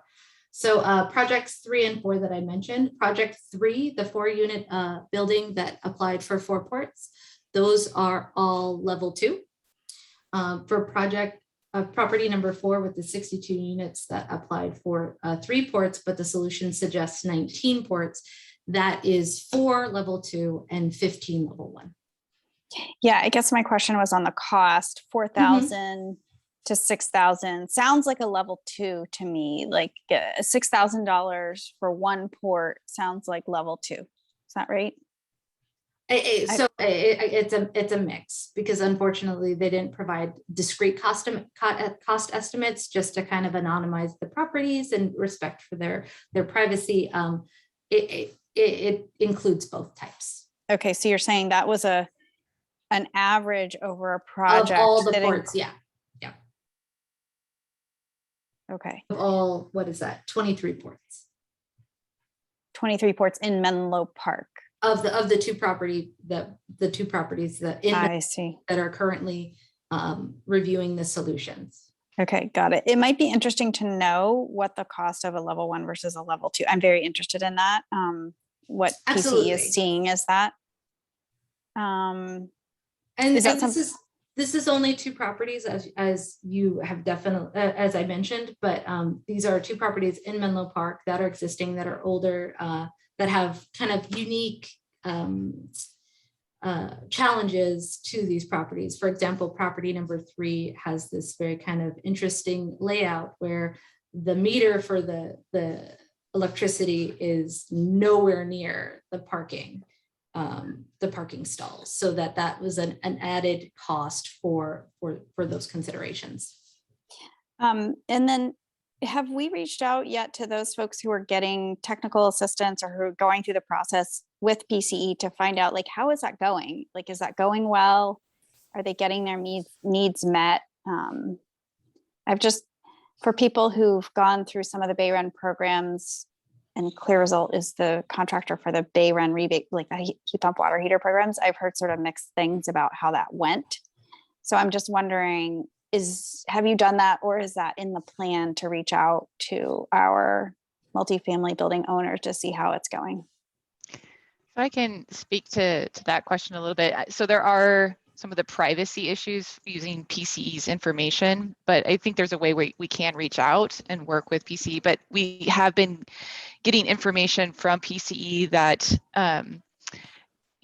that they've been trying to work with these applicants, particularly. So what we've noticed is for the commercial properties, they tend to really follow through. It's the multifamily properties that seem to kind of sit with it. And that, from PC's perspective too, they sense that this additional funding could really push these applicants over the edge to spend that time and energy to actually do these projects instead of just sitting kind of, thank you for this report that we got. And I'll say I personally did go through Clear Result because I was, as you all know, I was trying to get charging at my apartment complex. And I thought that they did a pretty good job. Like, they even suggested that I could try to move my parking spot near the pool where there would be closer electricity. They wouldn't have to trench anything. You just go through the lawn. So they do tend to really kind of follow up. They even checked in on me a few weeks later to see how it was going with the property management. So that's just my personal experience with them. Mm-hmm. Okay, and then my last question, Candace, you were saying like that, oh, I see, because the $10,000 was what was allocated, and you're By the city saying, council, yeah. and you're saying for these 19 ports or whatever, the ones that aren't paid for, that the cost would be 100 and something, 140. Yeah, the remaining project cost balance that the property owners hope for. Yeah. So the property owners have to come up with that. So you're saying, Correct. you're suggesting that the council consider paying that for these projects.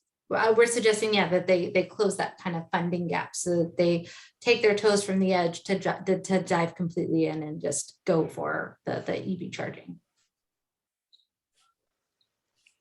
Okay, thanks. Okay. Yes, Janelle and then Tom. Yes, I just wondered if there's any effort made to determine how much gasoline the residents of these buildings are using.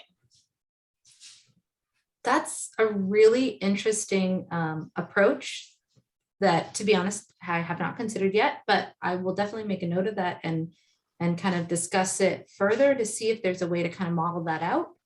But that's really interesting and thought-provoking. Thank you so much. Yeah, obviously, you know, it's a huge difference if we're spending a ton of money on helping residents switch to EVs who only drive maybe to the Trader Joe's or, 5 or 10 miles a day in an efficient car versus somebody who's driving 100 miles a day in a very inefficient car. The whole point is to cut the gasoline consumption. And so if we're just getting people to get EVs alone is not really the goal. It's to cut gasoline use. So I would want to have some accountability that we at least are tracking, inviting them to complete surveys. How much gasoline were you using per year, or can you show your odometer reading or something where we can start to figure out, are we even cutting gasoline consumption at all? Sorry, I'm just taking some notes. Thank you. Yeah, we have a whole paper on this that I can share with you from my nonprofit. Fantastic. Thank you so much. Sure. Yes, Tom. Thank you, Candace. So I'm having a hard time really following along, but if I stay on this slide for a minute, it looks like you're thinking of going to the city council to ask them, you said to close the gap, which I think means to pay $140,000 so that the property owner doesn't have to pay anything to end up with the charging. Is that right? Yes. Okay. And so I'm trying to think of what is the value of that, and is it a good deal, that type of thing, and is it fair to all the other property owners if the money runs out? I'm wondering if the city were to try to get into the operation of subsidizing the installation, adding additional subsidies to the installation of multifamily EV charging, perhaps they'd want to operate a reverse RFP where they ask property owners to propose how much money they need per level 1 port for their property and per level 2 port, and that those, the city then starts funding them from the lowest bids up towards when the city runs out of money for that. And that way they would have deployed the most chargers for a given city budget. And rather than, this may be a first come, first serve, clean us out type of arrangement without knowing what it really took to get, given how much money the property owner wants to put into the project, so the city doesn't have to. And then the other thing, I'm not a four-wheel drive electric vehicle owner, so I don't really know in these cases who pays for the electricity that comes across those chargers. Is it set up on the tenant's accounts or on a house account or on a third-party account, and the tenants have to pay a third party? So I can answer it. I'll try to take it piece by piece. So yeah, so the whole amount, so I think where we're finding, at least with our conversations with PCE staff, is that, we see a big movement amongst commercial businesses because they want to attract people to their business, and this is one way of doing it. Whereas the multifamily property owners, there's just still this hesitation. They're not necessarily seeing the value in adding the EV chargers. Tenants may be requesting it, and so that's maybe what's getting them interested. But I think what PC is seeing is that once they get these reports, they just kind of fall flat. And so that the additional funding can motivate. Now, what level of funding would be the amount that would push them over? I think that's an important consideration.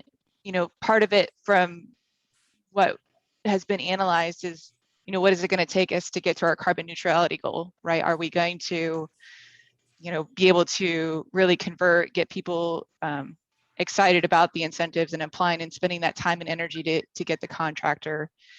We could do it as like a 1-year program, and then we can kind of interview the property owners afterwards and say, did you really need all of that? Like, what would have, motivated you, again, to try to get the chargers in place.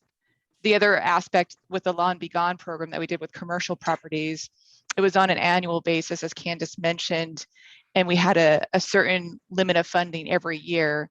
So people would kind of rush to get that, and then they had to get their project done by a certain time, because as Candace mentioned too, like that's the other issue, is they're kind of just waiting for the contractor instead of kind of prodding and getting that movement happening. And so this can really kind of, again, motivate them to spend a little bit more time and energy to make it happen quicker. So those are the two aspects. And then so I think there's different ways to slice it. We don't necessarily have to pay for the entire project. It could just be a certain portion. I think again, to meet our CAP goals, we want to see movement in this area. We want to find out what's happening. And this might be a great way to do that with the multifamily property owners that we have. And then as far as who pays, it's typically the tenant pays somehow.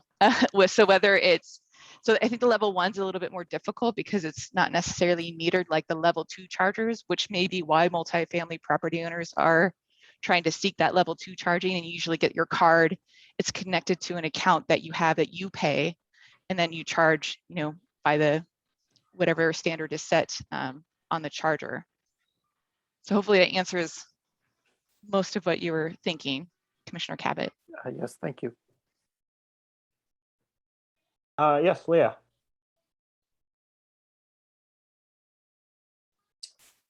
Yes, hi. I'm just wondering, I'm hearing about how difficult it is to motivate these multifamily property owners to install the ports, because what is their incentive? We have a huge housing crunch, so they really don't have an incentive.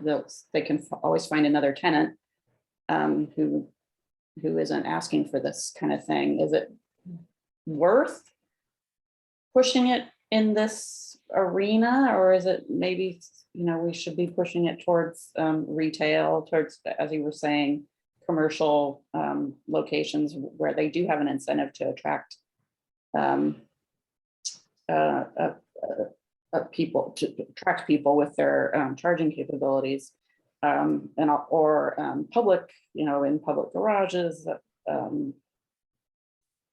other places besides the multifamily. Is that something that we've already concluded is worth the effort? Yeah, I think through the gap analysis that was done, that it was, I think the retail outlets are not necessarily always the intended like sole place to charge. And what about work? And workplace too. So I think, when Candace was doing the research on this, it was, at home was like 80% of the charging events that would occur for people who own EVs. And then the next level was workplace, and that was like a smaller percentage. And then the like 5% was like the retail. But for multifamily renters or people who live in condos, their charge events then are competing with occupied EV chargers.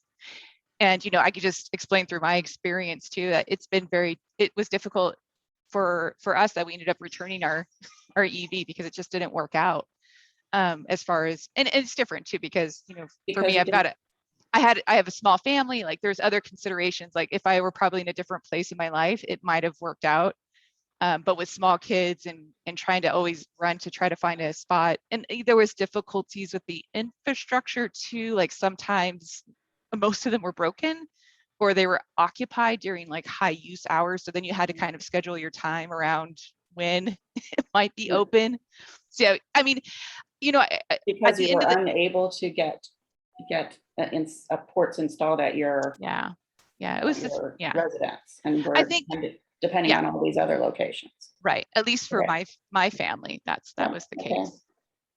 And just to kind of wrap it around, the intent of the incentive program isn't like market penetration necessarily. It's not to drive the spend down of the available incentives just to get as many ports installed as possible. It's more about being thoughtful about what is going to really motivate the Menlo Park resident to, first of all, buy an electric vehicle and then retain it, and really to get the adoption rates that are necessary to achieve the transportation emissions reductions necessary to achieve 2030 carbon neutral. It really needs to kind of capture that multifamily resident, and without kind of at or near. Really on-site charging is the most ideal scenario, but if it's not near enough and it's not convenient and it's not working operational and they're not competing with 50 other multifamily residents, they're not going to take it up as fast as is necessary to achieve that 2030 carbon neutral goal. Even if it requires a greater outlay of money by the city. By the and or the property owner, if the city chooses not to kind of fill that funding gap, that need doesn't go away necessarily. Okay, thank you. I have a quick question, and then Josie, I see you have your hand up. Just wanted to ask about the two projects that you said were delayed. Is that because the property owners decided to delay things, or for another reason? One is a tenant application request that was delayed by the property owner. Yes, they're unresponsive is what is reported. The other is a hesitancy from a homeowners association for a condo complex. Okay, so for the first one, the tenant applied for it, but the owner is not responding. Correct. Okay. All right. Yes, Josie. Yeah. So a couple things. I think the 600K, like I would not be supportive of that, asking the city council for that at this time. I mean, I think what they said was 10K, and it sounds to me like 10K could support like 2 chargers at each location, roughly. Meaning the additional expense that's not already covered by the rebates, because what I heard was, let's say roughly 5,000 per charger, which would, for 4 chargers, 2 at each location, would be 20,000. And if that's the rebates had covered like 35 or 40%, so that seems to me like the 10,000 would fill the gap for 4 chargers. And I think having 2 chargers at each place and being involved in that process would be instructive.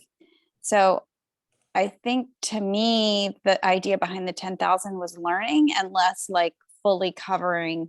I also don't think I would concentrate 600,000 or 400,000 or whatever with a few projects, like 6 projects.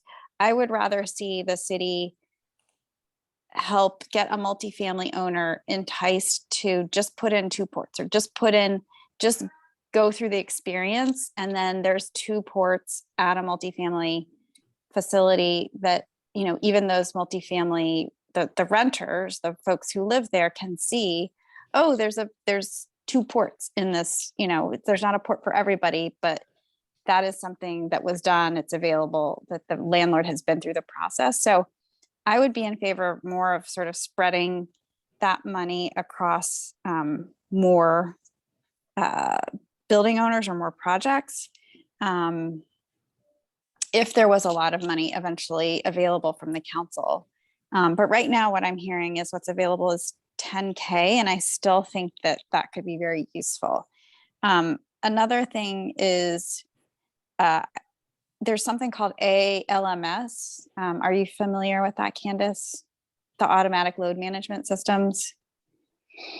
So there's technology out there, which folks in multifamily EV space are talking a lot about, which is one unit that has 4 cables that come off of it, or 5.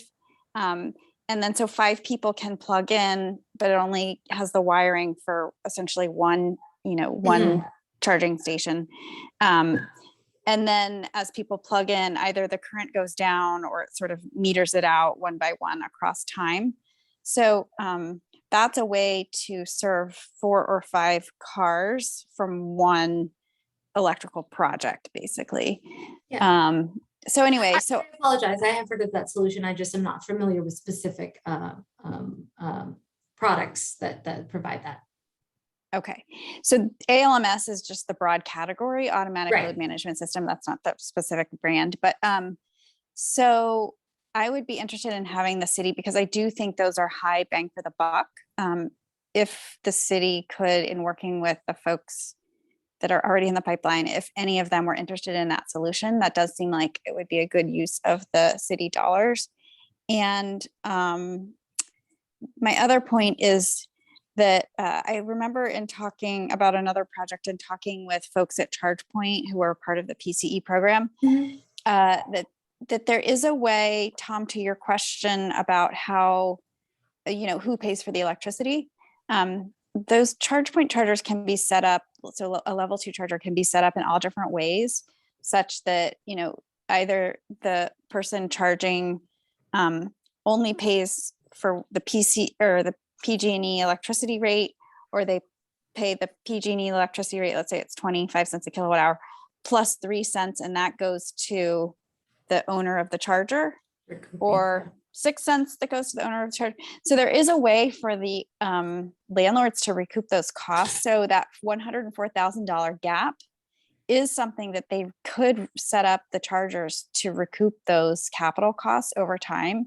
And I just did some quick math, and they wouldn't actually have to add a huge adder, assuming those EV chargers have a useful life of 10 to 15 years. They wouldn't have to add a huge adder, per kilowatt hour to those level 2 chargers in order to pay that back. So then it's more of a matter of like financing as opposed to giving outright grants to make this feasible for the building owners. Those are really great points. And just to kind of expand on your highlighting that there's various charging solutions. The cost estimates that were provided by PCE were semi-anonymized, so we don't have the specific line items. I know that there's a lot of discussion about load management specifically for existing multifamily to address the issue that you're kind of talking about and maximize the bang for the buck for ports. So that may be included in the cost estimate, and we don't have the kind of visibility to see that. I just want to kind of throw that out there. Also, PCE is looking at kind of metering for level 1 to pass through the cost of electricity to the resident who is charging. Yeah, and I think PCE is also looking at what you mentioned, Commissioner Gellert, how to maximize the use and how to set up the charging, especially for the level 1s. They're doing a couple of pilots on that I do know of. And I think, so Candace, we do have some breakdown of the cost. So like I think one of the sites is 18,000 for in total. So if we were to split the $10,000 incentive, what would that look like between these 2 projects? And so the remainder would be for the other project. So that's the only consideration I would try to understand, because I want to make sure that we're being fair, as far as the funding and the amount. So you're saying $18,000. Can someone show me a slide with this project? So $18,000 for 4 ports. Is that the remaining full project cost? That's the full cost minus the subsidized part. Yes, that's the remaining project cost for 4 ports. Yes, for level 2 ports, the remaining project cost is 17,800 estimated. Okay, so that suggests to me that 4,500 per port is what it costs. That's after the subsidies applied. For that specific property, yes. Well, so then it sounds like we can only fund one port. I mean, it sounds extremely expensive. I mean, yeah, yeah, it's a little bit surprising. So, I would not. I guess one other question is, if this is all anonymized, how are we going to do the learning? Like, because the whole point is to talk to the building owners about how is this going, and like have a close relationship with them. Yeah, exactly what we want to learn too. And so I think the other part is, working closely with PCE on this. So they are, reaching out, communicating, asking these questions. And that's why they indicated to us that these projects, these two that are kind of quote unquote stalled, would really move forward should there be, a really good amount of funding put forward, because that's their experience, is that it's not enough. The incentives are not enough for them to kind of, like Candace had said, take the dive.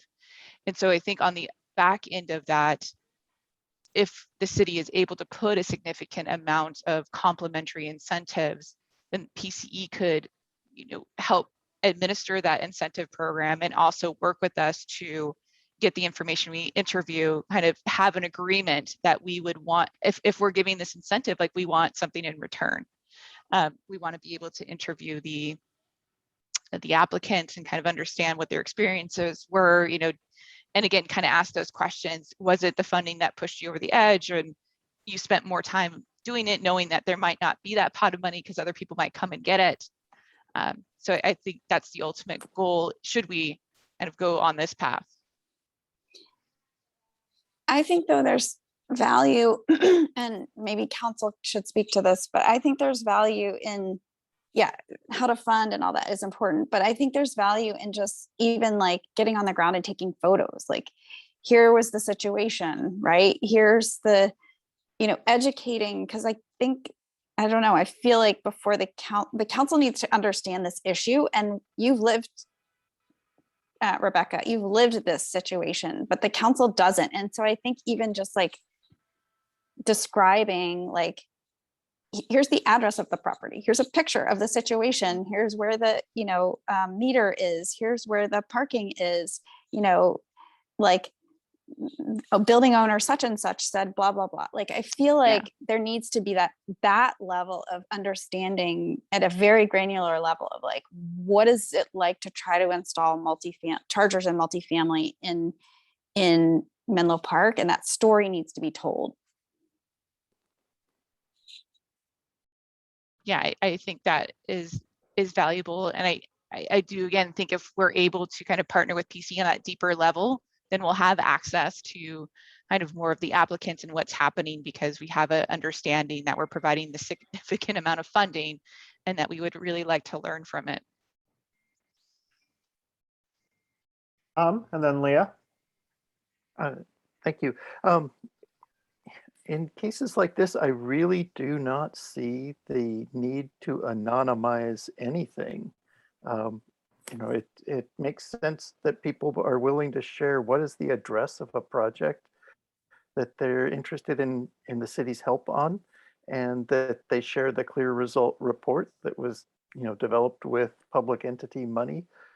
I don't see the reason to hide this. And then also, I think if you were to bring some of this information to council, I'm disappointed I didn't get to see the report earlier. I would have asked you to display the numbers in a different way. I'm not able to read sentences with numbers at the end and try to really parse it all out. For me, the way that'll make this clearer is if you can show the costs and what you're getting for costs in a stacked bar chart, where you show, the project's going to cost this much according to the estimate, and the incentive is this much and there's this gap. And by the way, that's for a regular socket. You know, there's a $5,000 gap on a regular outlet, or a $4,000 gap on a sophisticated level 2 charger. I just don't know what the gaps are that you're looking at possibly covering, and it's not clear in the presentation. So if you can make everything crystal clear, that would really help people understand what they want to, how far they want to go into this pool where the toes are hanging over. Thank you. Yeah, thanks. Great And feedback. I think once a project is complete, like once an applicant has gotten Right. their rebate, there is an opportunity that it becomes more public, obviously with the consent of the property owner, because when we were doing high efficiency toilet rebates and other factors, I mean, we did get information back from the applicants to verify, and that's what PCE is doing to verify. I think the other good aspect of this that we didn't have with the Long Be Gone program is that you have a technical assistance firm that's giving you quotes. So, and I think we've talked about this a few times with building electrification, but there's this tendency for the prices to go up when people know there's an incentive. And so having that technical assistance kind of showing that actually it really costs this, if you're hearing otherwise, you need to kind of investigate that some more. Leah? I was just wondering if we're gonna, can we create our own program where if we're gonna be contributing money to your report, then you have to share your address with us, and so we can get what we want out of it. Why can't we do that? Yeah, I believe that we can. Yeah. So Okay. I don't know if we need to create our own program. It's just more of and again, an agreement. So the reason why we're saying that there's efficiencies with PCEs because they already have the staff in place they're already working on providing those incentives. They've got the structure, the framework, versus the city duplicating that effort. So this would be layering onto that. But we could work an agreement out where, by participating in the Menlo Park extra incentive, you agree to, allowing us to take photos, give an interview unless you're totally uncomfortable with that, so that we could learn. Okay, but if you want the extra money, then you agree that you will participate in this. That's a good point. Yes. Yeah. I'm just going to jump in. Yeah, I believe this. I feel like staff, when I hear you guys talking, you're talking more about how to get money to the person. And my recollection of this is council saw this as a learning opportunity, and the money was like kind of almost to pay them for their effort, to pay them for their inconvenience of having us study the situation. And so I don't recall it being as much of like, let's try to really push them to get to the point where they want to do this, and more like, let's walk with someone through this entire process to learn what is it like, and to remove barriers, like they're thinking about it, how do they get information about it, who do they call, what's the permit process like, what's the rebate process like, to learn all of those steps, and much less about just getting the money out the door, which to me says like it's not that we shouldn't partner with PCE, but I don't think PCE is going to do all of that and educate our council about it. Like, I feel like that's up to us, up to staff. Thanks, Commissioner Gillard. So we've had conversations with PCE. So there is an initial willingness. They need to kind of go through their checkpoints to kind of look at what this will do. I think for them, it's an opportunity to see kind of at a city level what could be provided, because PCE is serving the entire territory. So they've got to spread their budget amongst, all the other cities. And the council direction was really about this was before the incentives, before we had information about who's in the pipeline. It was, how can we drive people toward these incentives? Like the first two that, put their application in, we would kind of split that incentive. That was what I recall from the direction. And we actually have 6 people interested from Menlo Park at multifamily properties. So, you know, I think what we're trying to balance again is we've got this cap goal to achieve carbon neutrality by 2030, and we've got 6 projects that want to go, and potentially more. And so, yeah, it is a big cost. It is significant. But at the same time, it's kind of, what else are we going to be able to accomplish? And again, if the commission kind of senses that the 10,000 would move forward, because when we pitched this to the PC staff, I think we all had a sense the 10,000 was good, but it wasn't going to be enough to move at least the 2 properties that are there.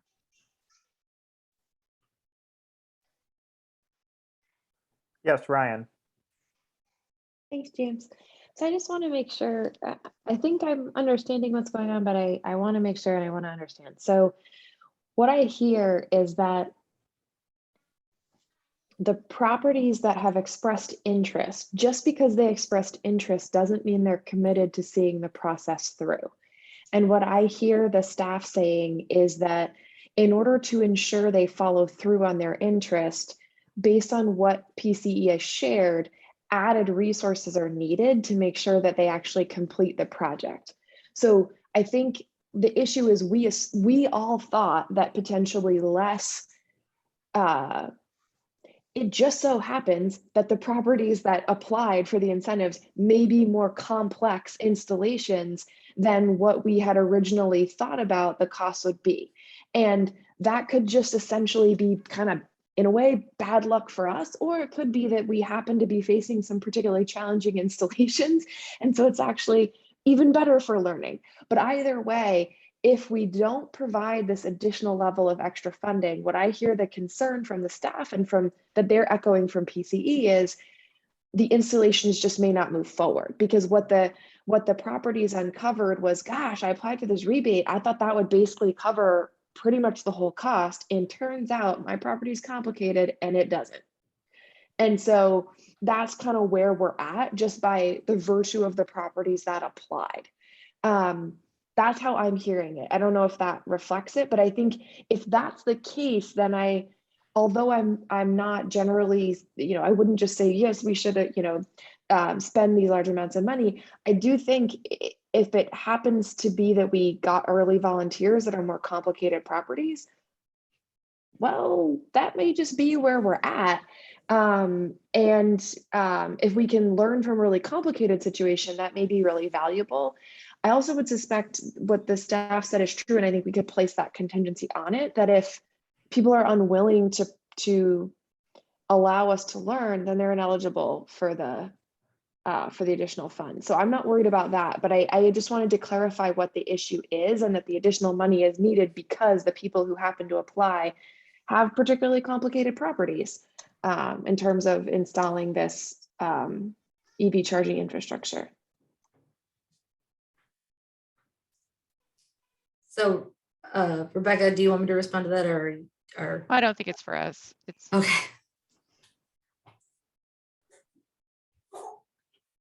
Ryan, was that a question you wanted a specific response from staff on? I think or more a point for discussion? If what I said is inaccurate in terms of, then I think that I would hope the staff would correct me. But I was just repeating what I think I've heard to understand why the money is greater than what we had initially kind of anchored to in terms of the cost threshold. So that's what I was trying to, that's how I'm thinking about it, and why I think the cost is higher, and why personally I might be comfortable with it. Because again, whenever we're doing something that we haven't done before, it's probably going to be more expensive and harder than you thought.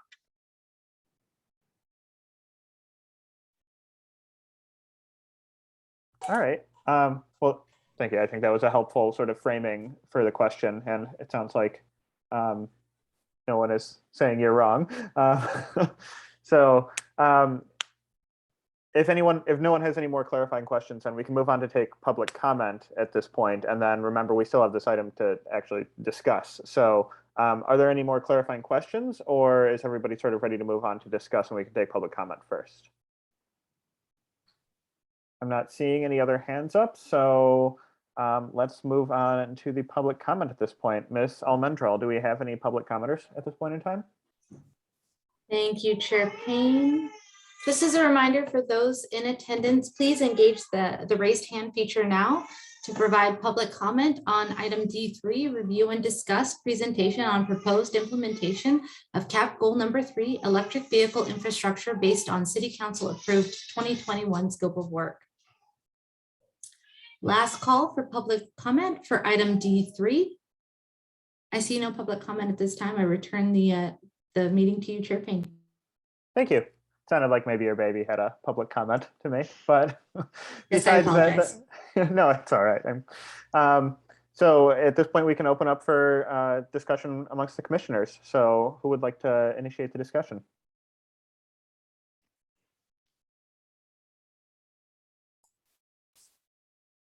Yes, Janelle.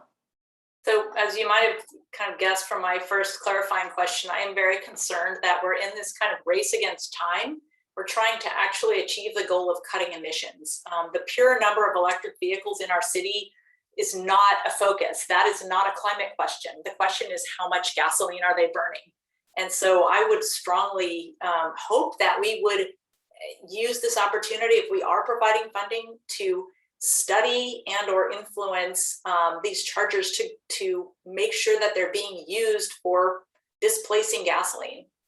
And maybe we propose to Pce that they do the same, but we just got it where no one has a clue every time somebody gets an EV in our town, how much gasoline it's displacing, if any. So if it's somebody who was riding a bike and they get an EV, they're not displacing any gasoline. In fact, they're adding emissions because it took more emissions to make the vehicle and they used to have a bike. So anyway, I just really am kind of laser focused on the idea that we're in this crisis and we have to cut gasoline consumption. So I would love for any funding that we do provide to focus, to at least include some sort of metrics around that. Yeah, that seems like the sort of thing maybe we could also request to collect data on from the property owners. Just from what we were hearing during the clarifying questions, it seems like everyone's in pretty broad support that we add a contingency that this is intended to be a learning exercise so that we are able to collect data from the property owners. And it seems like among that, it could include some survey of the tenants who are using these chargers to see what was their usage like before and what was it like after, just even in very broad strokes. I don't know, I find it very interesting that it seems like, that multi-family property owners aren't recognizing this as the sort of asset that it is, because, it's an asset to them. It increases the value of their property when they sell it later on. It increases the value of their property as they market it to tenants. Maybe, as Leah pointed out, though, we just have such a housing crisis here that they feel they really don't need to sweeten the pot to get tenants at rates that more than cover, their mortgage and expenses. But anyways, actually, Leah and Tom, I see you two have your hands up. Leah first. I just wanted to clarify, are we being asked to support one of the 3 levels in I think Candace's last slide of the 3 is small, medium, and large recommendations to the council of how much to spend. Yeah, is that the ultimate goal here in this discussion, that we would support one of those? Yes, Yeah. that's the intent. I mean, there's always the other options to continue on with the council direction that was given. I mean, there's been a lot of good discussion, across the board on this. So this is just giving you information of what the funds would do, and how much it could, how many projects or multifamily properties it would touch. Okay, and I was going to ask that we put this slide up so we can refer to it in our discussion, if that's what we're trying to lead up to here. So thank you. I'm good for now. Tom? Thank you. I'm still not fully understanding the request of the commission, but I'm looking at this option sheet here, and it's not structured along the way that I think the city ought to proceed. I think the city to take a look at the clear result reports for all of the facilities and look at how are those cost estimates put together? What do they look like per type of port you're getting and per, essentially for each level 1 port? Because I have a feeling that in multifamily properties, it may not make sense to go above level 1 charging, that there may be a sweet spot there that delivers about 40 miles a night of overnight electricity. And that would solve most of a typical person's needs. And then they can always fill up some more outside of that if they needed more. But just getting people those first 40 miles a night might be enough. And then also, as Rebecca mentioned, sometimes billing gets interesting on that stuff, but it's such a small amount. It's around $2 worth of electricity at night. And so couldn't landlords just price that into rent? Oh, you want an extra level 1 outlet? Yeah, that's another $60 a month. So, I look at some of this stuff and think we overcomplicate it, and the capital costs in our area just seem to soar.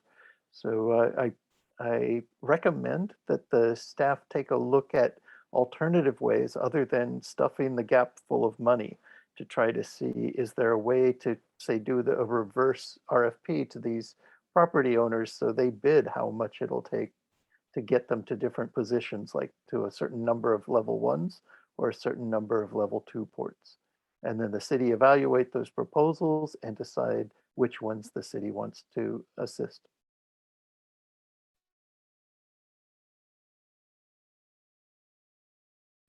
Yeah, Tom, I think that's a very interesting idea that, like you're saying, the sort of reverse RFP to maximize the number of chargers that get installed, just in terms of, that way property owners who don't require the project to be fully paid for would still get theirs installed first, and so on and so forth. But it seems like we also want to prioritize getting something done as quickly as possible, just again, as sort of a learning exercise, even if it's just completing a few initial projects, from what I can tell. I think the reverse RFP idea sounds like a great way to handle a project, or this when it's going to a sort of a larger deployment, maybe, but maybe not the best way for trying to get something done immediately on a very small scale. Josie? Yeah, I was wondering about combining like Janelle's idea with Tom's, where when they submit for, how many chargers they could do for some number of dollars, they also, show that it would replace so many gasoline miles driven or something for their building, because to show that they've done that like done a survey or something to assess that. And I'm reminded, Tom and I were on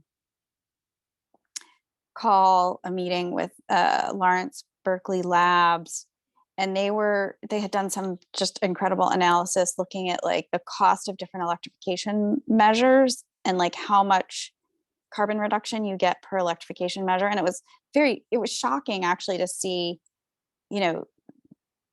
super insulating your house is super expensive and it delivers value, but on a cost per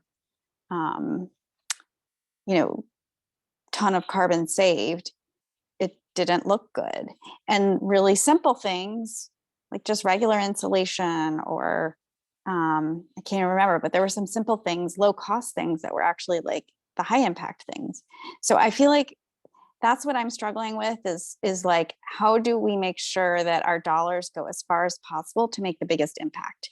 And I think that's Janelle's concern too, about looking at the gasoline. And I think it's also Tom's concern, right? Like, how do we choose the most affordable projects? So I think that's where I'm, it feels a little bit like we're just, like Tom said, stuffing money in the gap. And I'm wanting to be just a little bit more thoughtful about it. And I realize that makes the mechanics more challenging, but that's my input.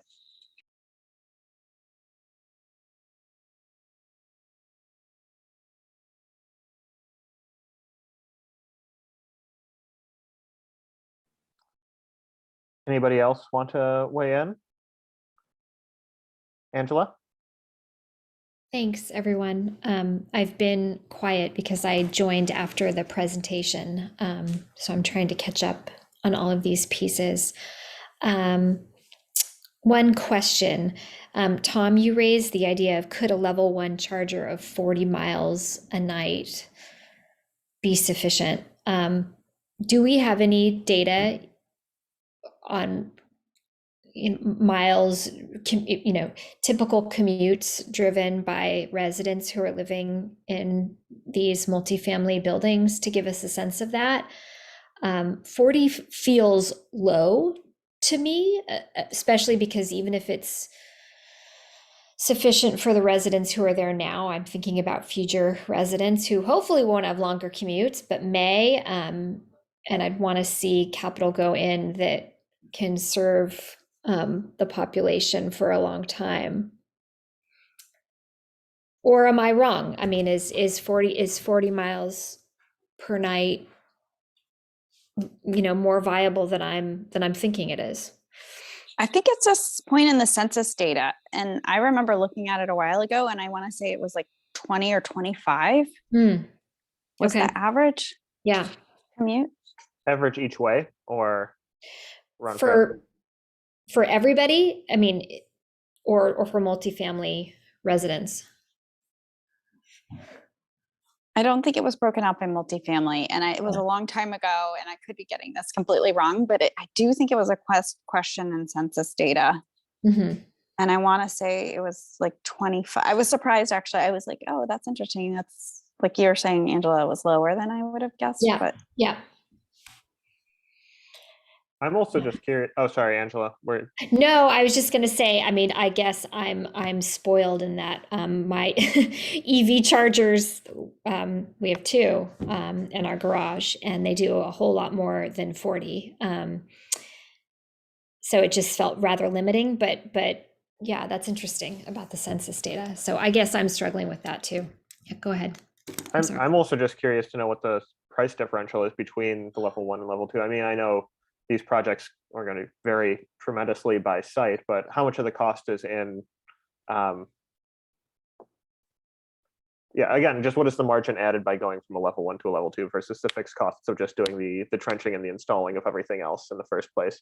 Because just, again, I know we don't have a ton of numbers to work with right now, but if the 1.4 charger project was at 4,500 and those were all level 2s, it sounds like it was already right around the average they were expecting for level 1s and level 2s aggregated together. So I don't know if that is reflective of the fact that it's not that much more to add a level 2 versus a level 1, or if it's just, yeah. But anyway, I'm just now speculating at this point. Rebecca, it looks like.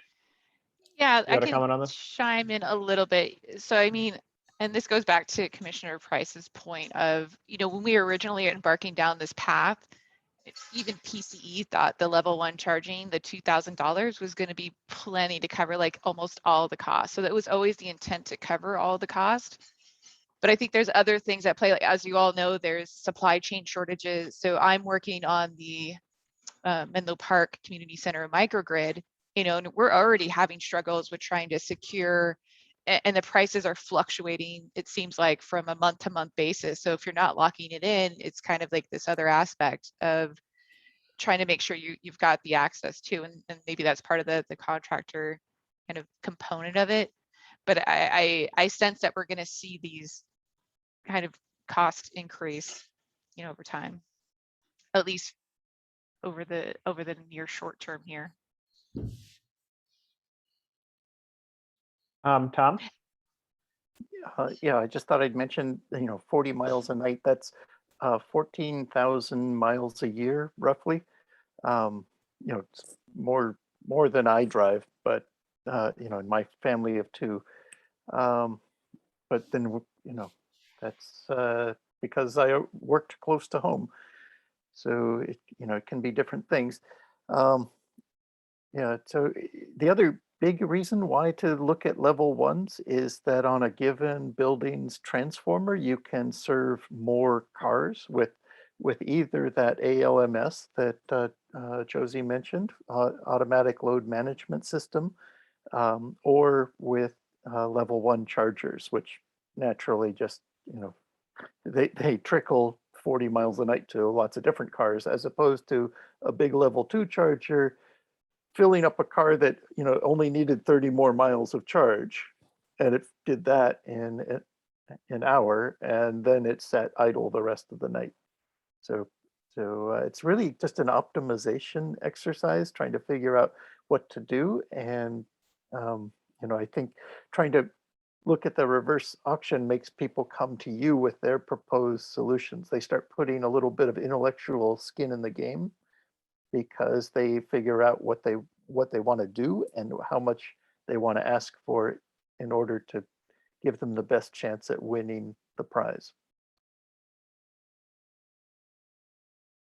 Yeah, to that point, in this situation, it does seem like this is the sort of thing where people get home and they plug in their car and they're not going to move it 2 hours later, like you said, if it's topped off and filled. So, but again, that's exactly the sort of data that hopefully we'd be able to collect sort of with a pilot project like this, if, like Janelle said, we were sort of getting information on what types of commutes were being affected by adding chargers like this.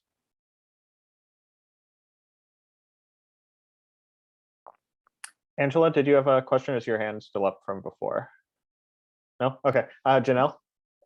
Again, you guys raise a fascinating question that I would love for this pilot to be able to study is how are we displacing more gasoline? Would level 1 chargers or level 2 chargers displace more? And like, what's the sharing option? Like, are we going to require that the thing, if it's a level 2, that it be shared and the apartment building or whatever have signups for your slot for when you're going to get it? Or, maybe we could maximize the use of it and displace more gasoline if we had a system in place. On the other hand, with level 1 charging, if we had a bunch of those and everybody gets to charge all night, they're actually using it to charge all night. I don't know if that helps. It seems to me like the people who are using the most gasoline are going to need level 2. But it is a good point. Like, if you could get 10 level 1 chargers or 1 level 2 charger, how are you going to save the most displace the most gasoline? Like, that's a really, really great question. So I'd like to, again, use this to study these kinds of questions.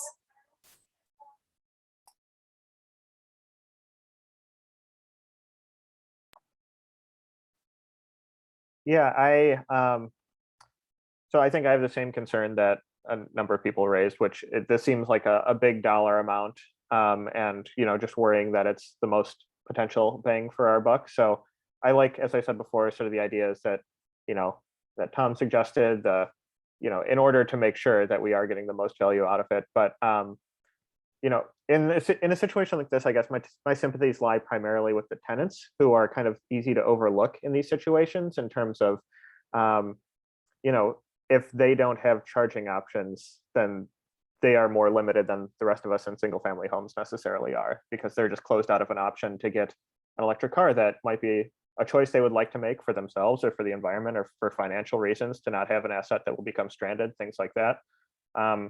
So just for the sake of, getting valuable information to start closing this gap and getting more options for people in multifamily homes, I would be supportive of doing what is necessary in order to collect more information, with sort of the caveat that we are able to collect the information necessary, but I don't know necessarily what specific dollar amount I would be comfortable with. And yeah, for something much larger scale going forward, I, again, like Tom's proposal of the system to make sure that we are maximizing the value of each dollar.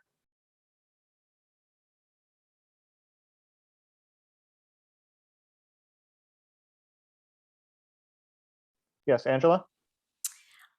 Staff, Candace and Rebecca, how quickly do you think we could reasonably get this kind of information back from the applicants that Tom is suggesting we consider going for?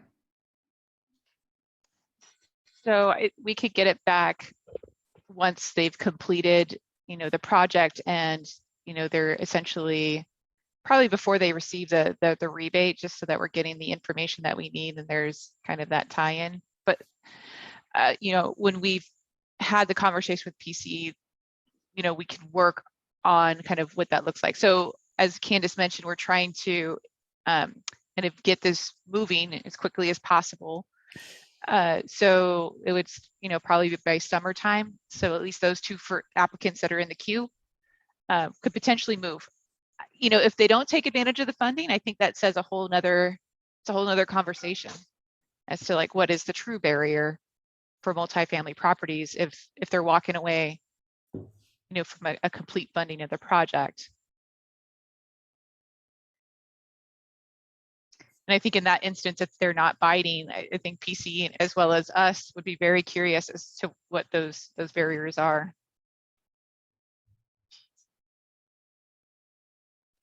So I feel like I hear the commission kind of maybe gelling around having a purpose for this that's different from what staff is expressing, and meaning much more about just like the gathering a lot of information, like what was their commute like before, and anyway, and I feel like it almost feels like the purpose is different, that we're not aligned, staff and the commission are not aligned on that. And I also feel like there's not necessarily alignment. Like I hear some support for this reverse auction idea, but I'm not hearing from staff that that's like any reaction to that. So I don't have a sense for, and that seems very different from the PCE process. It seems like a completely different process. So I feel like we're kind of having one conversation, and then when staff talks, it's like a completely separate idea and conversation that's happening. Is anyone else sensing that?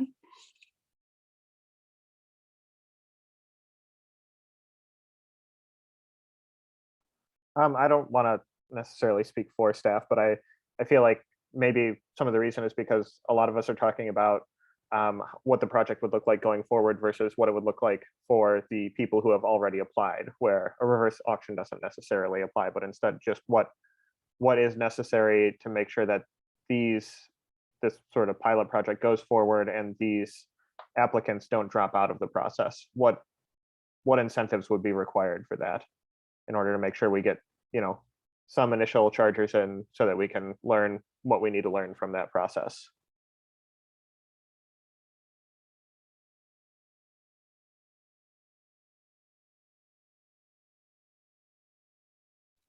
So this is a question for staff. For the project where they had 19, they wanted to do 19 chargers. If the city went to them and said, we want to fully pay for, we can only pay for one. We have $10,000 and we're going to give you 5,000. We're going to give somebody else 5,000. We can only pay for one. Would you be willing to move forward on the one charger? Like, even if you can't come up with the other 104K right now, like, would you move forward with that? We give you the 5,000 and then we work with you like every step of the way, documenting like how it goes. Is there a sense that that would be received well, or would it not be received well?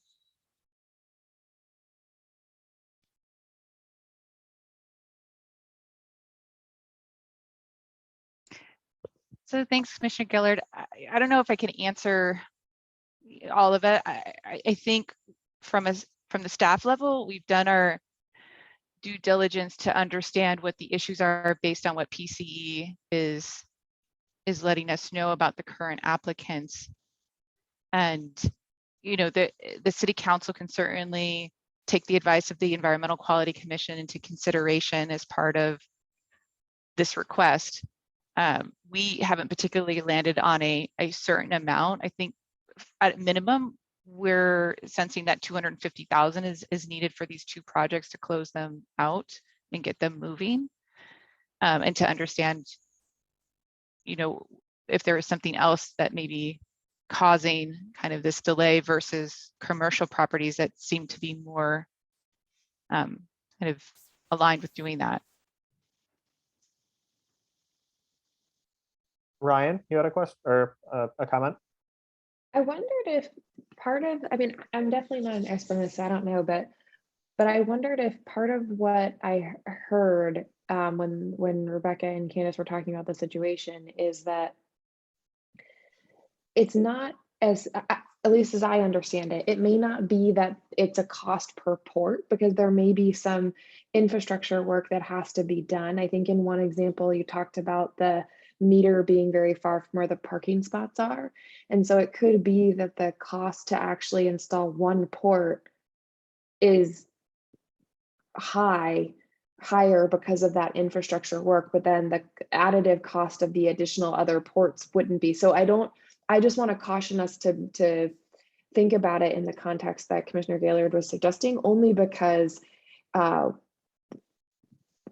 my own experience doing home renovation work, right, it's there can be complexities, and the bathtub might cost X if you were just buying the bathtub, but you're not. You also have to install all these other things, and your situation has unique components. And so again, while I want to be obviously conscious and frugal with the investments we make, I don't think we can make an assumption that installing less ports would somehow make the projects less expensive to the degree to which the $10,000 or $5,000 would cover a gap for any one particular project. I just don't think we know that. I totally agree, which is why I was asking if that were to be offered, was staff sense that that would be well received or not well received for that reason, right? Like, I think if that were to be offered, like, we would learn something, right?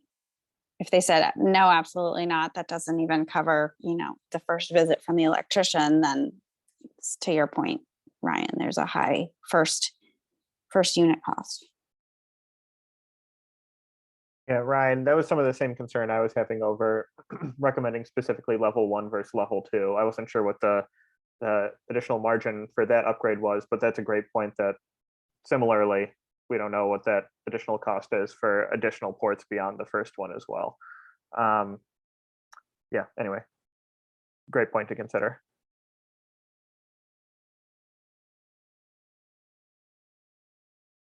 I don't know if other people have sort of the same hesitancy I do, just in terms of recommending a specific number, but I don't know that we necessarily have to. It seems like the things that we have more consensus around are whatever gets installed in this first round, making sure we can learn from it, and then when soliciting future applicants, ensuring that we get sort of the most bang for the buck in terms of ports installed per dollar, and even more than that, as Janelle has been pointing out, gasoline displaced per dollar spent by the city. And hopefully both of those will be able to make a more informed decision about that based on the information yielded from whatever this first sort of study shows. With that said, and again, I want to hear what other people have to say about this, I would be supportive of, if we are able to, making a recommendation that doesn't necessarily say anything about the specific number, but whatever council and staff decide are necessary in order to have this initial pilot go forward. We recommend that certain data be collected that will allow the most informed decision to be made when soliciting future applicants to, again, displace the most carbon per dollar spent in such a project.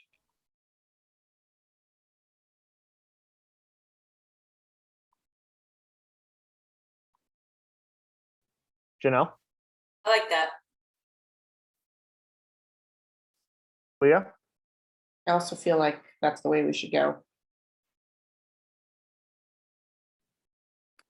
All right. Any other thoughts from anyone else on this?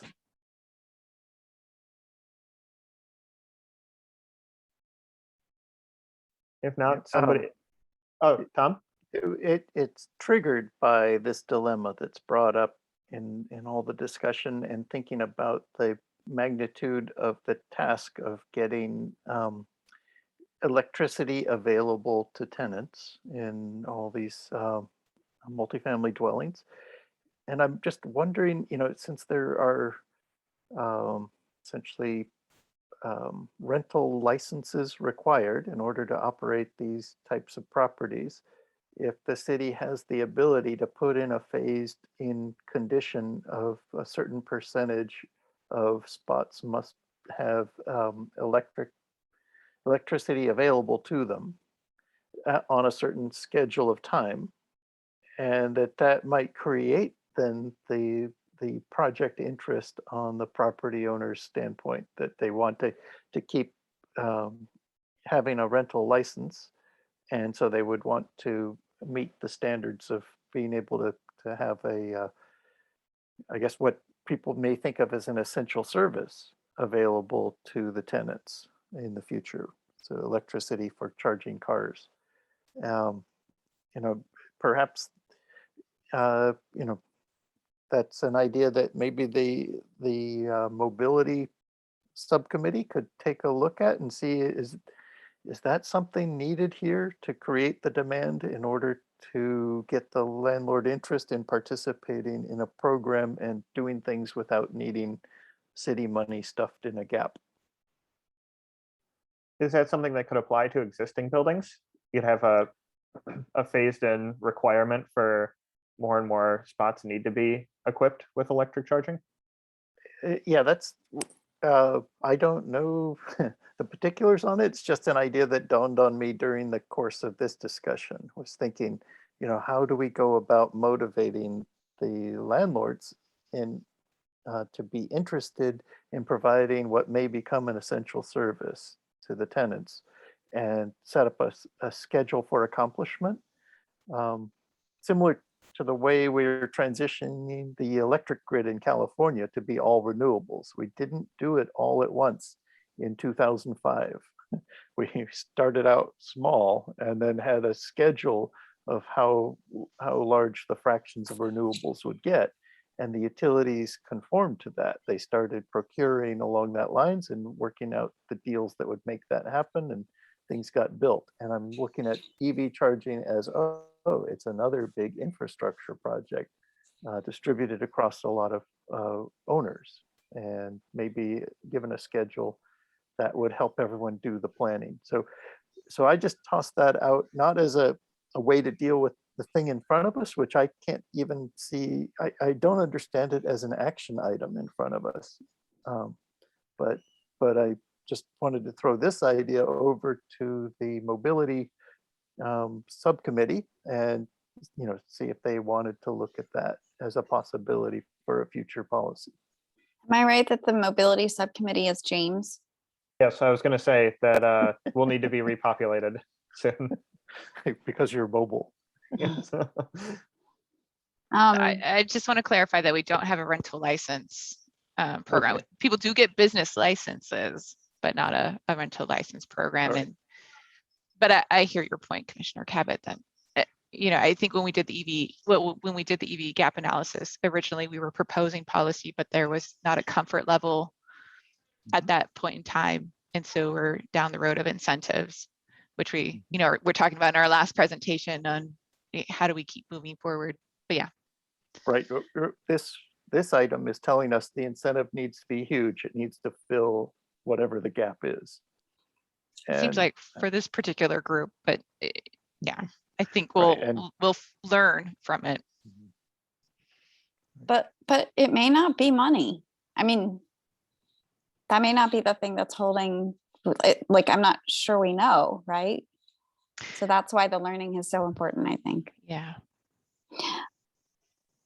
And I just wanted to remind the rest of the commission that, like, we actually started with thinking that we were going to go down the policy route with cap number 3, right? Increasing charging in commercial and multifamily. And I think we've sort of decided not to go down the policy route, that we wanted to sort of pilot this and learn about it, see what the barriers are, get educated. You know, there's all these rebates out there. Let's see the impact of that. So that's sort of where we suggested to council, and council directed staff to go that route instead. So that's what we're talking about now. And Tom's raising the point of, like, well, maybe without any kind of policy, no one's using the rebates because they don't have to. But if there was a policy in place that said you have to have a certain number of chargers, you know, per unit, they might get really interested in the rebates. So it's kind of a chicken and egg problem. I just wanted to remind us, like, where we as a commission had come. So we're kind of back a little bit to where we started, I think, with Tom's suggestion anyway.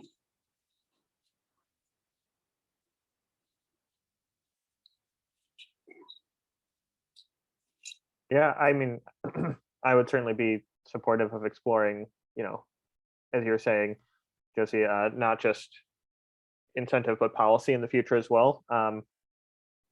Again, hopefully something that coming out of these sort of initial buildings maybe could learn more about what will be necessary. Well, again, the incentive wouldn't be as necessary, but how to best structure an incentive in the future if policy were in place.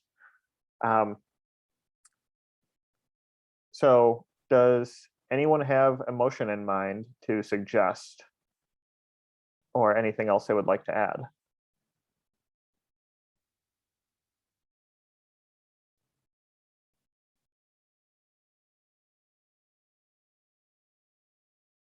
Janelle?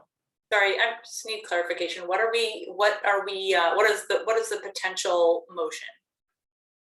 I mean, it seems like we have, staff can clarify if they want to hear, but we have some leeway here. It's not like our motion has to be to approve one of these three funding options, but it is just to comment on this program in general, to make a recommendation moving forward. I believe there was a slide right before this one where Candace had said something about recommendations that the commission could explore.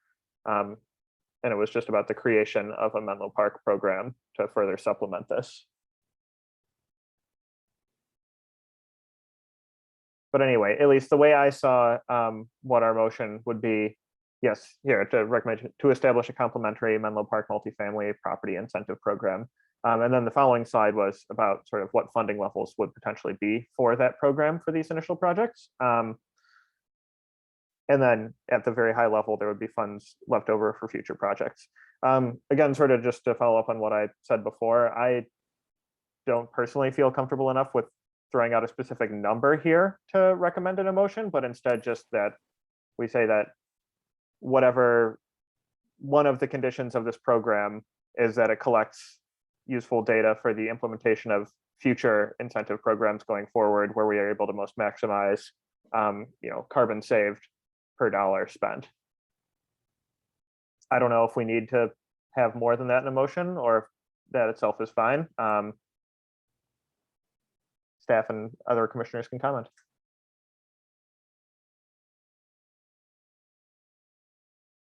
So yeah, I guess I would support such a motion. I don't know what else it has in it, but I would support a motion that recommends that whatever we do moving forward with multifamily, we gather data and try to maximize carbon emissions reduced per dollar spent. Yeah, so that I suppose the question is, are we recommending that a complementary Menlo Park multifamily property incentive program be created, which I would support the creation of that. Again, I don't have a particular funding level I would recommend for that, but we could say we recommend that such a program be created and that one of its conditions of incentive funding is that we are able to collect necessary data from the property owners if they accept funds.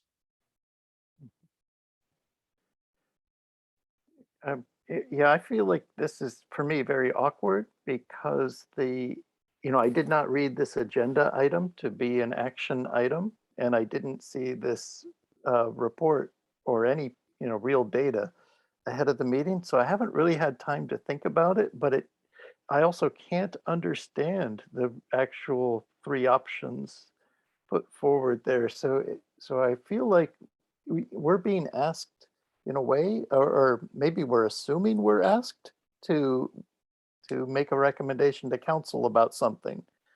But I'm not sure what it is we're being asked to recommend on. I have a nervousness about wanting to put a lot of money forward for 4 properties.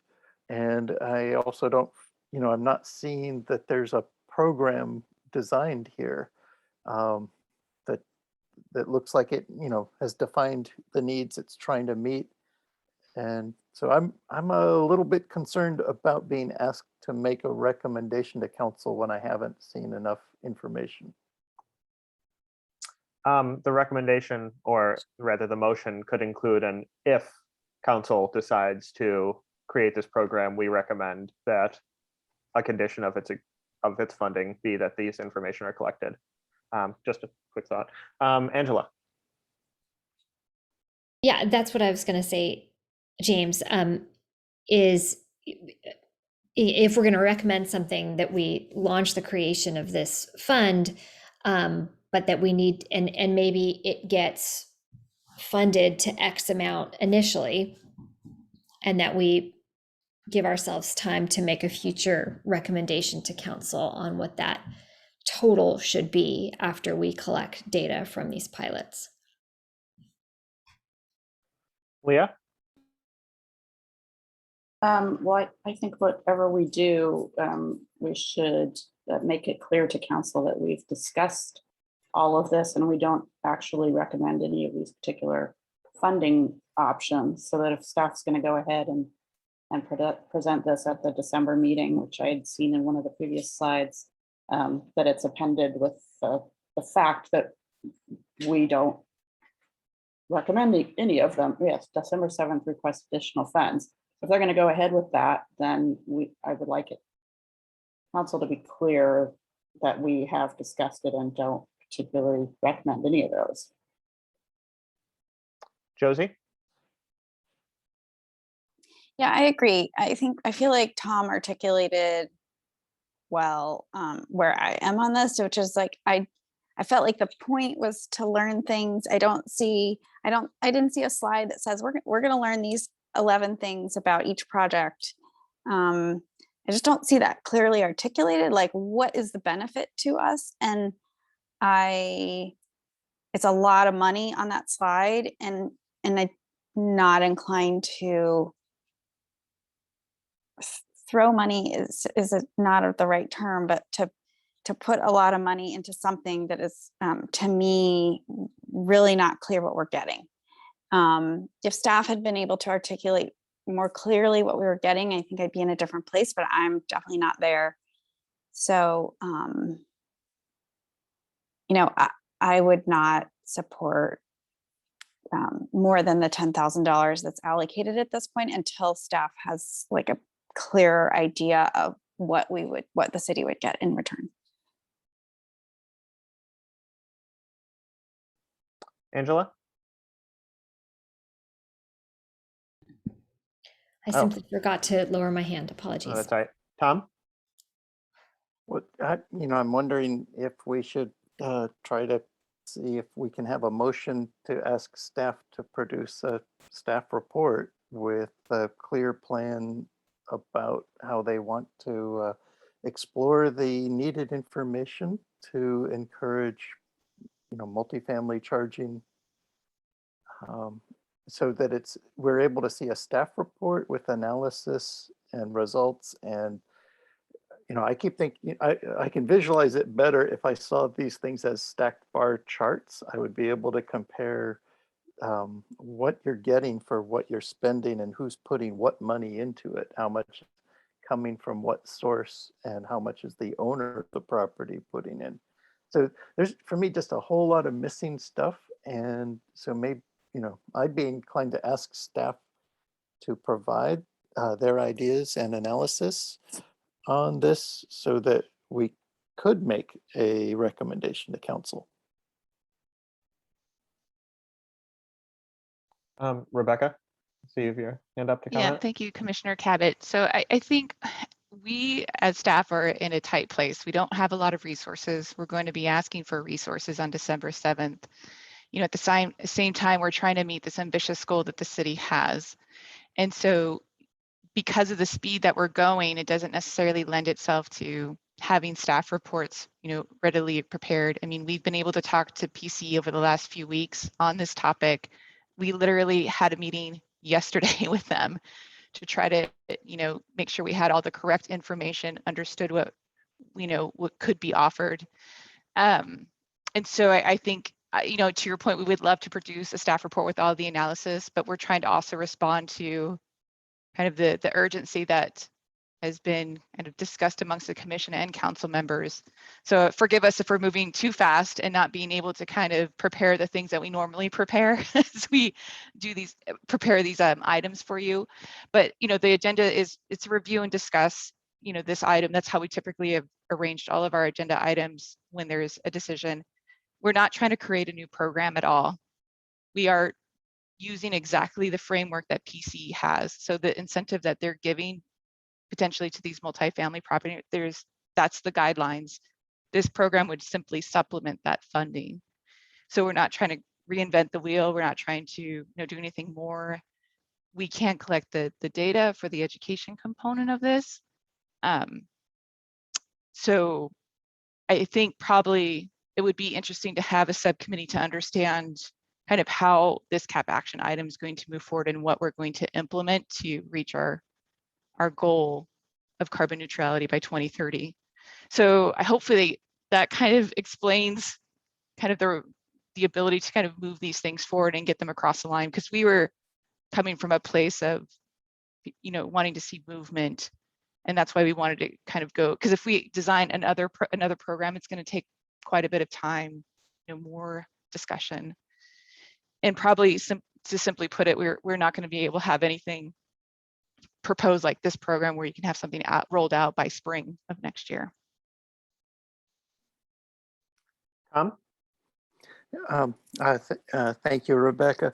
And so, maybe a different idea in order to stay along the lines of that speed and simplicity, as well as to get the experiment rolling and to learn something.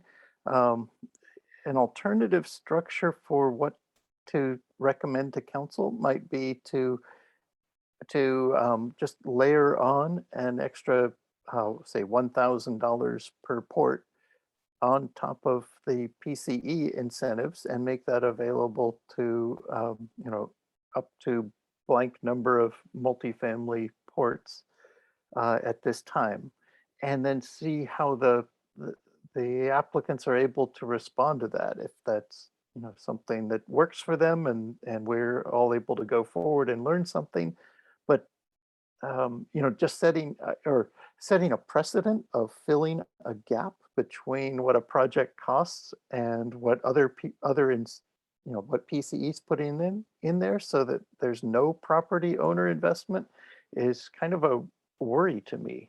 How does the market respond? Don't they just expect that to be always the city's position after that?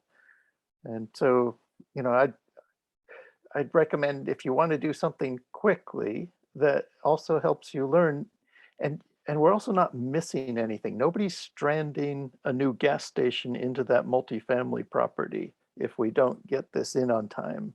That that parking space will still need to be electrified in the future if we don't do it now.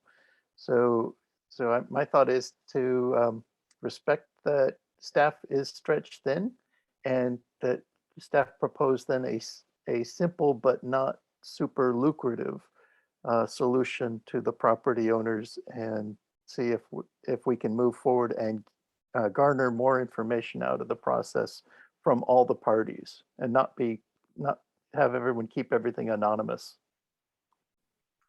So just to clarify, your specific recommendation would be to create this complementary program and offer $1,000 per port installed as an additional incentive to be layered on top of the PCE incentive? Yes, and that's in addition to however that $10,000 or $12,000 that the council had suggested, however that was to be spent. I forget if that was per applicant or something else, but I'm just thinking of adding something per port in order to try to sweeten the deal. And it doesn't have to succeed everywhere or anywhere. Even it failing to succeed tells us, what level's not enough. I believe that the $10,000 was not per applicant or anything. It was a lump sum as they were discussing about how it could be divided amongst the applicants who had already applied at this point in time. Josie? Yeah, I was wondering if staff could, like I was saying, I was wishing there was a slide on what's the learning objective, like the 5 things or 10 things that we're trying to learn with this. Could staff, even though we didn't see a slide, is there a way to articulate? Does staff have a few things off the top of their head that they're trying to learn? Or is that something that, could be provided at our next meeting, like before this gets recommended to council.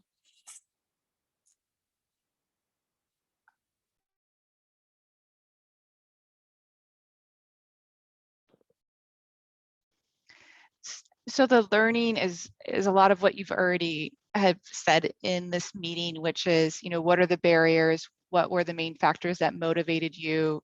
Can we see the site? What were the site barriers? I think the fact that we've got, a mid-size multifamily property and a small one is a really good case study to look at for moving these forward. Again, it's the timing. So if we wait until December, that means the council is not going to hear about this probably until February, and it pushes back the timelines to implement something, which is fine. I think the intent is to kind of return back to council and let them know, we've actually have participants in the program. We didn't anticipate that from the multifamily, so we've got interest, but there seems to be this lag, and PC has identified what that lag could be.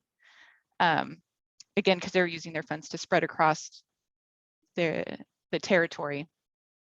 So, those are the potential pathways. The city council can certainly refer it back to the Environmental Quality Commission.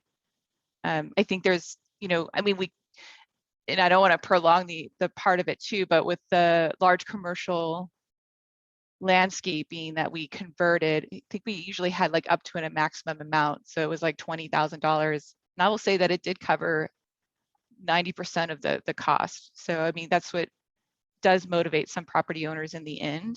Didn't motivate all of them, but we did get participation where we weren't getting it before with the basic Pce incentive.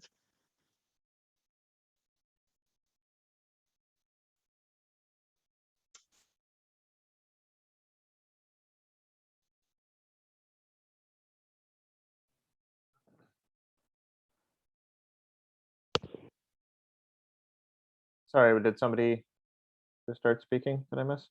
Maybe not. There was a lot I liked about Tom's suggestion of the sort of per port, supplement that would be provided, or such an incentive. I still don't know what specific number I would be comfortable with for anything here. I'm going to suggest maybe 2 potential motions that could be made. And one is just to what Rebecca said, which is that it would be helpful to have a subcommittee look at this. So one would be to establish a subcommittee to look at this, or again, to repopulate the transportation subcommittee to look into this further, to come up with a more detailed recommendation. But the other for now would just be that, sort of what Leah had said, make it clear that we have seen the proposed funding levels and we are not comfortable making a recommendation on any proposed funding level at this time. And all we recommend now is that if council decides to create such a complementary program, we recommend that a condition of any further funding be collection of this information so that we can, again, maximize emissions reduced per dollar spent with any future program. And hopefully that future program then would be able to be informed more by a subcommittee that was looking into specific numbers more thoroughly. But again, I'm also open to what Tom had just suggested in terms of the per charger stipend as opposed to a lump sum that just fills the gap for a limited number of applicants.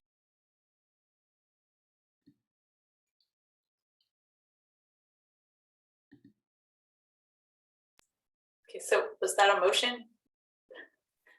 That was just my recommendation. If somebody wants to make a motion, they can feel free to go ahead and do so. I've been trying to hold off on making motions myself, just as the chair, but Right, I'm going to try to move things forward here. Is Yeah. that okay?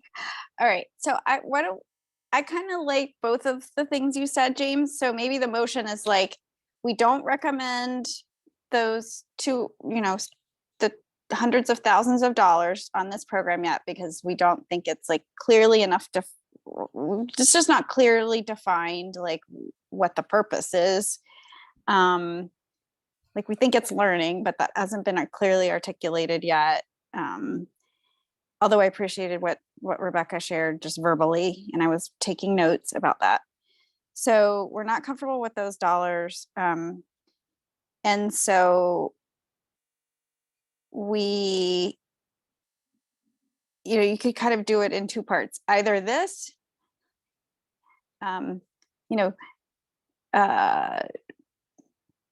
trying to move forward in a way with the program where we get to, we can structure it in a way eventually so that we are understanding or we're having impact, highest impact per dollar spent on reducing emissions. So that eventually it's organized that way, and that in the short term, the $10,000 that was allocated could be used in this, I think this is what Tom meant, but $1,000 per port. So that would get used on 10 ports, and we just offer that and see who takes it up. And in exchange, I guess, for the $1,000, then they would agree to be, have us study the situation.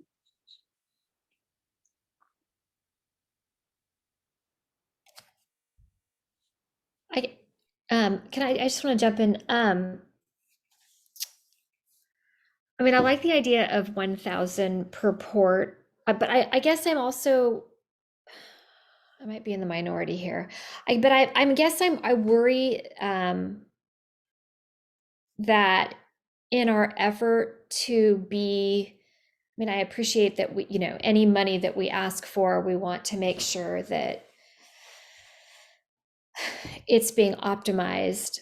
But I also don't want the perfection to be the enemy of the good. I wonder if there's a way that we could ask for the 1,000 per port and some other X number of funding that we think, we will reasonably spend in the near term, with an option to increase that once we get more information. I just worry that, we have this ask available to us right now, and if we postpone it, that we may lose traction. I guess that's a question for staff. Like, if we don't ask for it in December, how much, do we risk not being able to ask for it again? Like, when are we allowed to make these asks for funds for this? Do we lose an opportunity?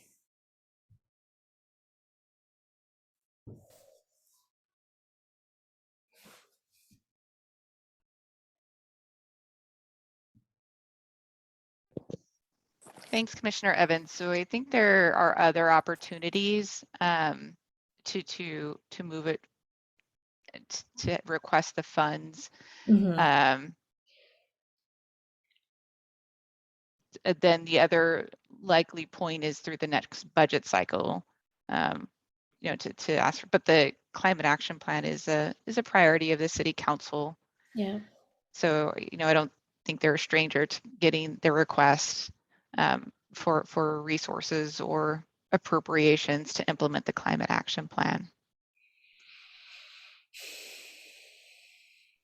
I mean, is there an amount that we could ask for with an option to increase it? I guess is the question that I'm trying to ask of the group. Or are we just, we feel like we really don't have a sense of like dollar per carbon saved or carbon avoided, that we're just not comfortable for asking for anything other than 1,000 per port.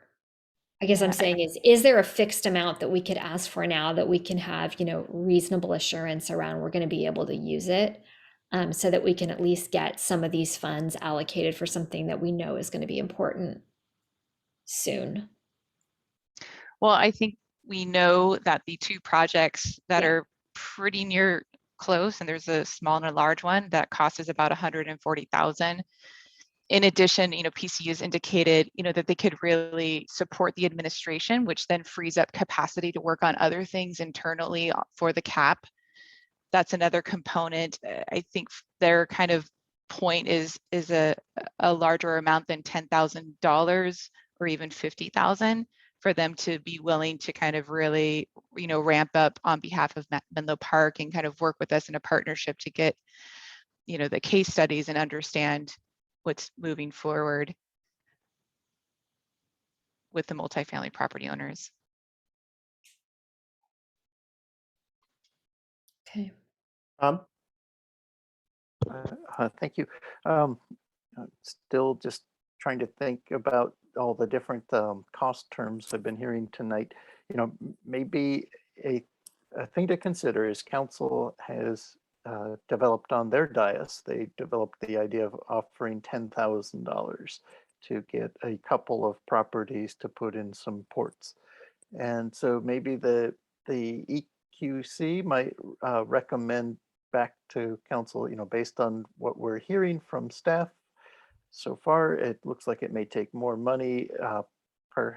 We would recommend the council allocate more money, some up to $100,000, distributed as something with a fixed amount, say $5,000 per property plus $1,000 per port.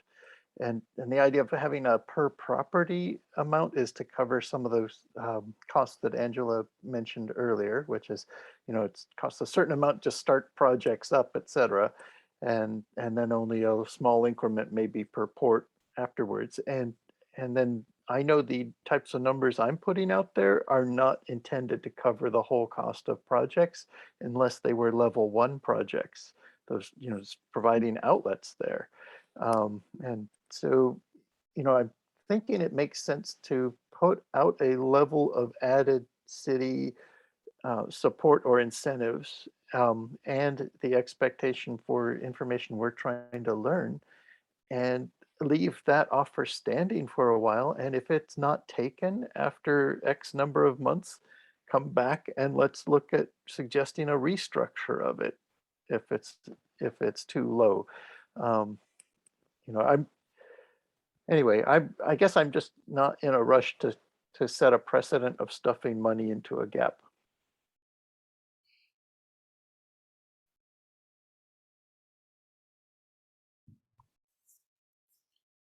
So would you be comfortable with a motion with those specific numbers you just recommended? Yes, I'd be comfortable with those numbers. They may, I'd be comfortable with those. So you would recommend requesting $100,000, the creation of this program funded with $100,000 and to be allocated $5,000 per property, $1,000 per charger installed. And to be reviewed after a time if it's, if uptake is not happening, then a restructuring may be needed. Janelle? You're muted. Sorry, I thought I heard staff say that there is not actually capacity to form a new project. So that is not on the table, I don't think. So they just don't have the bandwidth. So I don't know that makes sense. It seems to me that this is what, if I understood staff, they are saying we could supplement this to give a kind of an oomph and try to get Menlo Park buildings to take advantage of it and actually carry through. And otherwise, they're not really involved. It's kind of PCE is doing this thing, and we could add a kind of a sweetener. So we either add the sweetener or we don't, and we don't even know if that'll impact the uptake. We're not sure. So I don't know if it makes sense to say that we're going to allocate these funds for this new program when we don't have staff to administer it. Yeah, and I'm even hearing that there isn't bandwidth to even study it, that we have to come up with money to pay PCE to do that work. Is that correct, Rebecca? So we wouldn't have to come up with money to pay PCE to administer the program. That's not our initial. I'm not talking about administering. I'm talking, to me, the only reason this program exists is to study it, to study the situation. The $10,000 you're referring to? That's what I'm referring to, yeah. So the $10,000 was to get people to the incentive. That's my understanding of the direction of City Council. Yeah, and to get them to jump and bite, because we weren't sure if they were going to do that. Yeah, my understanding was we were going to reach out to building owners and we were going to get to know like their situation and like, were they interested in the rebates and why were they interested? Why were they not interested? But that it was like basically, and then offer this to them and see, did that help them move forward? But it was basically to learn, you know, like what's the situation? Why are they not biting? How do they get them more interested? Well, PCE has reached out to 18 multifamily properties in Menlo Park throughout the course of this year, which did result in 6 people, you know, joining the technical assistance. So maybe you're saying that the objective has been met. Like we learned that some people, you know, pursued the rebates and, you know, maybe the objective was met. I mean, I feel like there's still a ton to learn about the barriers and, you know, the ones who've stalled out, like why have they stalled out? So I still feel like there's a ton to learn. So I would use the $10,000, you know, or suggest that the $10,000 be used to understand like what's in the way.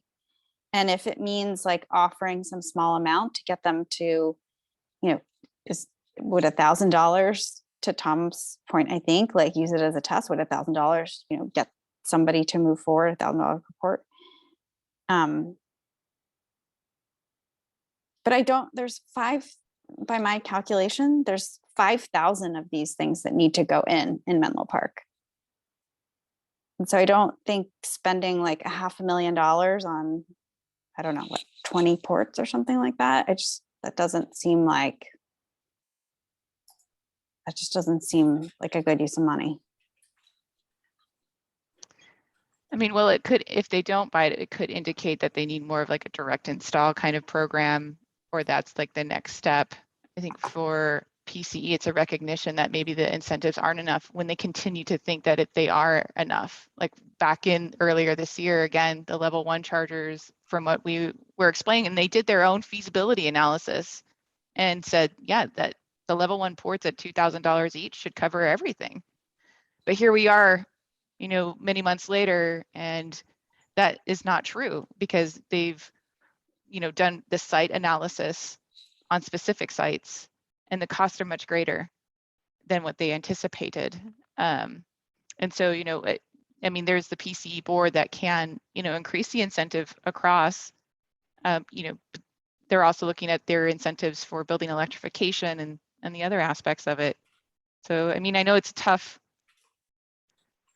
you know, position to be in, and again, there's, you know, ways to cap it. Do we want to just look at these 6 projects and see the outcome and report back on that, and kind of then determine, you know, is there another pathway to kind of have a program that has a sweet spot if we were to ask them, like if we were to carry this program, and these properties would be early adopters. I think you just hit on it for me. Like one of the blockages here is like money is one element, one potential barrier, but I know like in building electrification, there's all these other barriers, right? They don't know who to call. There's huge variation in the quotes they get, like stuff like that. So, you know, we're just thinking about this one element of the money. And I think I'm wanting to like understand, is the money the problem, or is it some of these other things that's in the way? And if we only offer them money, like we only really get information about one variable.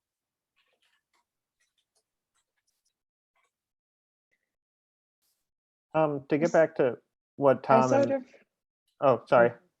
No, it's okay. Go ahead. No, I was just going to say, to back to what Tom and Janelle were both saying. I think, I mean, Janelle, I think what Tom was suggesting was essentially a sweetener, like you were saying, just a particular structure of a sweetener of this $5,000 per property, $1,000 per port, something like that. And then maybe that would be able to get at what Josie is saying right now in terms of, is the money the barrier? If so, is $1,000 per port enough to overcome that barrier? If not, would we be able to revisit it some months later? But sorry, I didn't mean to interrupt you, Ryan. Go ahead. No, that's okay. All I was going to say was, I think what I'm hearing about why this approach is being kind of put out there for this conversation is because, in essence, by covering the cost, we're eliminating money from the equation. And so we're able to focus on what the other barriers might be, because money is is something that we could address for these properties, and then we could understand what the other obstacles are. And so that's my understanding of why we're talking about this. And I think, again, we have, 6 properties that are interested, and they may just happen to be more challenging properties. Because my understanding is, of the 6, 2 have gotten their quotes and they were like, whoa, that was more than we thought. Now we're not going to move forward, is the information we have from PCE. And so to get more information, to learn more, I think the suggestion from staff is that we would need to close that funding gap. Is there a lower threshold that we could potentially put forward? Potentially, I think that's why the 3 options are on the table. But my impression is that's why we're having this conversation. And my only concern in a delay is, or offering something much smaller, is it doesn't seem like that's addressing the issue either. So anyway, that's where I'm sitting right now. But I also am I sort of have the impression that I'm the outlier, which is also completely fine. And I think we have spent a lot of time on this topic. And so I think we should try to reach a conclusion, even if it's not a consensus.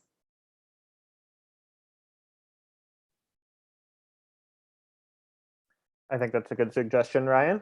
Yeah, we do seem very deadlocked on whenever it comes to any specifics of money involved, which is why I was trying to suggest sort of the motions around referring to a subcommittee to get more specifics on money and just trying to get data collection sorts of things for now. But like Ryan said, we may not arrive at a consensus like we normally do just through discussion, and that's okay. So if anyone has a motion with where they are sitting at, they should feel free to pose it, and we can see how everyone feels.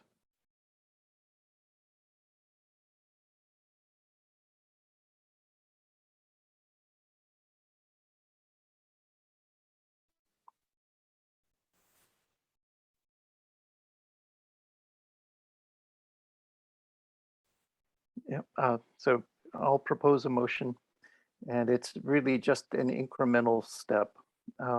So seeing that where the council was is that they wanted to budget $10,000 to either market to multifamily property owners or to incent them. Whatever that was, they set out their limit.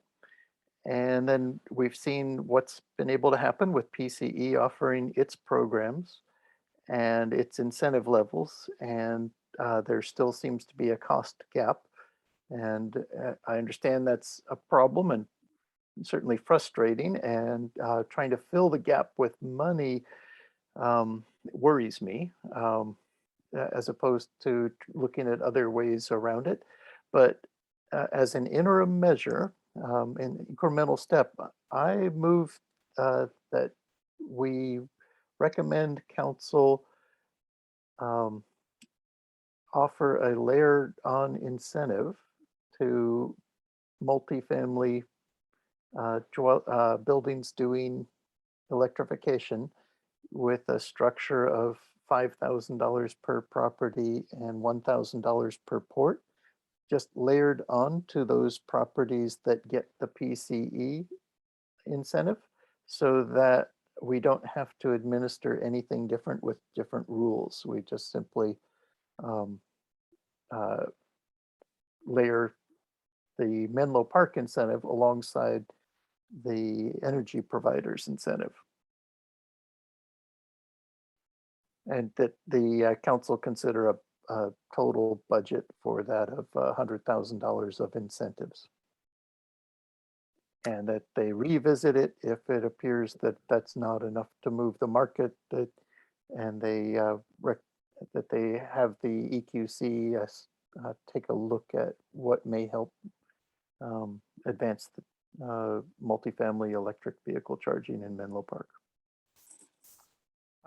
Leah, I see you have your hand raised. Do you second the motion? I don't want to second the motion. I wanted to actually say that I'm not comfortable with substituting our own judgment or our own ideas for that of staff, and I would be comfortable. I would prefer a motion that just said that we don't recommend any of staff's particular requests due to a lack of understanding and data surrounding them, and that council should come to their own decisions regarding staff's request. So no, I don't second the motion. Janelle, I see you have your hand raised. Yes, and Do you have a third motion? yeah, I would move that we not recommend any of the funding options, and that we propose that for any funds that are allocated, that we strive to or implement measures to ensure that they have the highest impact per dollar spent on carbon emissions reduction.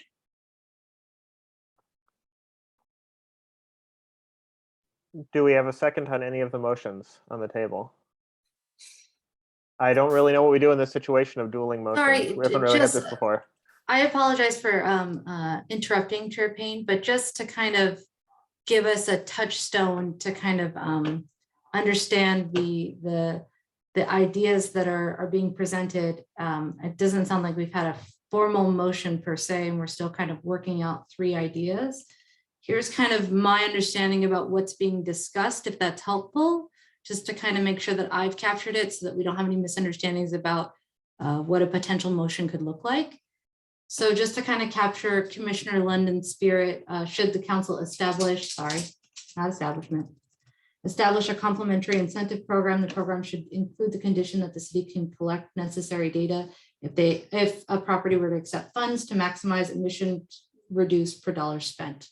That's kind of what both you, Chair Payne, and Commissioner London were gelling around. I just removed the word can. Should include the condition that the city collect necessary. Yeah.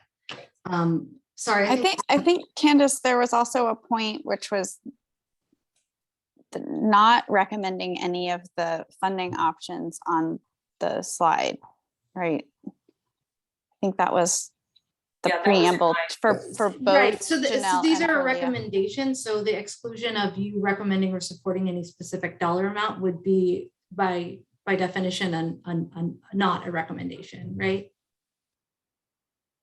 I would prefer it put be it in clearly there. spelled out that the commission does not recommend the staff increase in funding proposal. So I apologize, Rebecca. Could you kind of guide me through phrasing that? So it'd be the commission does not recommend or does not support the staff's recommendation for additional funds to support the Pce incentive. Okay. Is that correct, Commissioner Elkins? I believe that was Commissioner Elkins's suggestion, but that's a separate sort of proposed motion from what Commissioner London recommended, which maybe she would also like the same sentence at the beginning there, but at least when I suggested something similar, that's a little more definitive than anything I was saying. That can be a separate one also on the table, but mine was simply that the EQC does not recommend any specific dollar amount, not necessarily that we don't recommend additional funds, but I agree with that. That I didn't mean to say, I don't want to imply that we don't recommend any of them. I just don't want to So, support any of them in particular. so Candace, you're working on Janelle's, and I think Janelle was clearer about that, but Yeah, mine was actually the commission does not support. So there's a not for if you're reflecting mine up at the first bullet, there would be a not between the does and the. Oh, sorry. Yes, that's supposed to be there. I apologize. No worries. It's supposed to be on both of them. Trying to type as quickly as I'm hearing. I apologize. So the commission does not support staff's recommendation for a recommendation for additional funds. To supplement the PCE program. Right. Yeah, I'm uncomfortable with that wording, but let me say what I think is proposed on on the slide with the 250K that I see in the background.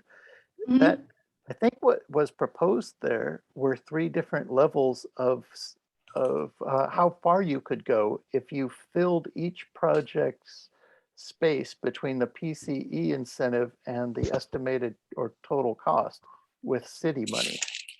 And so it was completely filling the gap with city money.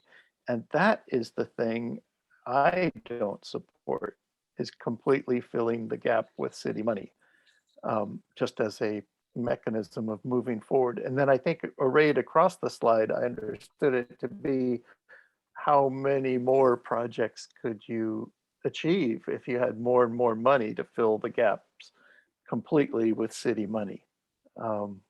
So to me, I saw a structure in the proposal in that slide that I didn't like. so Tom, are you proposing a 5th motion? No, I'm Okay, I'm saying, yeah. Because Janelle's, I mean, unless you're trying to change, unless you're trying to change one of the motions here or propose a new one. I think Tom was just trying to clarify his motion, which maybe we can close out Janelle's first before we sort of move on to it. Janelle, does the wording of the top one match the motion you suggested? Yes. Okay. Whereas, and again, correct me if I'm wrong here, Leah, but you were saying that you did not want as positive of language as is recommended in the 4th bullet point right now, but yours was simply that we are not comfortable making any recommendation at this time. Right. I mean, I feel like even $250,000 is too much. However, I don't not support additional funds for an incentive program. I do support additional funds for an incentive program. So then should not that one at that level. Should that one just be modified to say the proposed funding levels? The Janelle's the top one? No, yours. Oh, which Sorry, is down here. down at the bullet point bottom? 4, yeah. Okay. The commission does not Here, I'll put it in bold so that you can see me working on it. All right, the commission Does not support the staff's, the funding levels, sorry, it's not support funding levels proposed by staff recommendation or included in staff recommendation. Yeah. I thought I heard, Leah, you say because we don't have enough information. Right. I don't understand why we need $250,000 for 4 properties. And if staff can make that clear to council, then I guess they're welcome to do that. Of course, they're welcome to do whatever they want, but as far as us supporting it or me supporting it, I'm not comfortable supporting a outlay of $250,000 for 4 properties. Seems like a lot. So then are you comfortable with the wording currently in bold as your proposed Commission motion? does not support funding levels presented. Sorry, proposed. This is in the wrong place. Proposed funding levels presented in staff recommendation for additional funds to supplement the EV Ready program. That's the Pce Incentive Program. Can I just jump in here? I know you guys have been discussing this for quite some time. So I think there's a point that, if the commission needs time to review this, we can do that. It's going to delay the timeline, which is fine. We can get more information. We don't need to bring this to council on December 7th, but like I said, it does delay the timeline. I don't want to continue to see all of you potentially struggle. So I want to offer, a point where you could table this item and, we could come back, once we've had more conversations with PCE and just have some of the additional information that may be needed.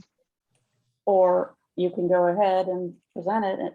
And I think that's what I'm trying to work towards is go ahead if you want to do it on December 7th, but without our backing. Yeah, and for me, I don't necessarily feel comfortable doing that. I don't know if that's a good place to kind of for the city council to kind of have to choose between two recommendations. So if there's an opportunity for us to kind of work together and figure out what might be workable, if there is a subcommittee formed, maybe that's what we can do tonight, and we can invite you into those conversations with PC, and you can hear for firsthand kind of what their thoughts are, and we can break down the project costs some more, because we do have the project costs and kind of what the PCE rebates covering. They've given us that much information, just not the contact information. So then I move to table the item until staff comes back with further information. Yeah, I think I agree. So I agree. And I appreciate that, Rebecca. Thank you for hearing. And I think it's a good solution. So then should the motion be to create a subcommittee, as Rebecca suggested, to be in these conversations with PCE? Yes. My fear is no one's going to do it. That's what my next question was going to be. Who would want to be on such a subcommittee? Well, I mean, I'm mute myself.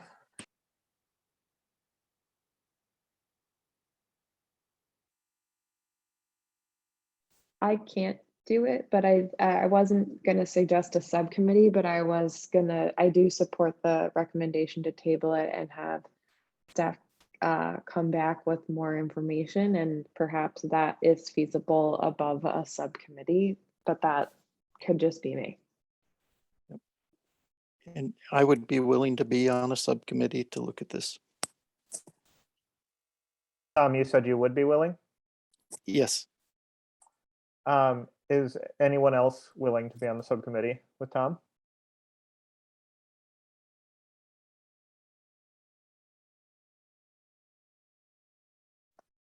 All right, it looks like it could be a subcommittee of one. We've had those before. May I propose an amendment to my proposed motion?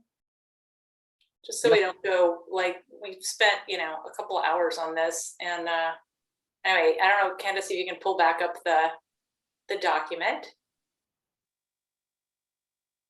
Okay, so it would be the commission does not support staff's recommendations for additional funds to supplement the EV Ready program.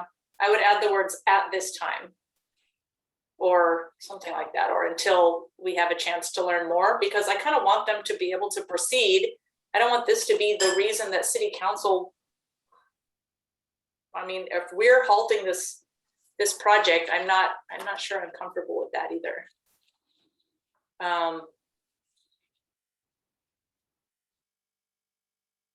Anyway, I guess this just conveys that there may be some day when we do support them spending the funds. But either way, yeah. So what if included in your motion then is the creation of this subcommittee? So at this time, and the EQC has moves to create a subcommittee in order to explore this issue further. Yeah, I mean, I guess that gives them the freedom to move ahead if they want.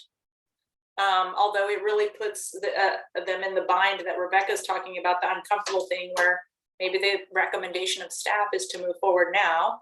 And we're saying, oh, hang on, we want to make a subcommittee and someday, you know, like sort this out. I don't know. I guess I don't feel like it's really our choice. Like PCE is going to run this program, how they're going to run it.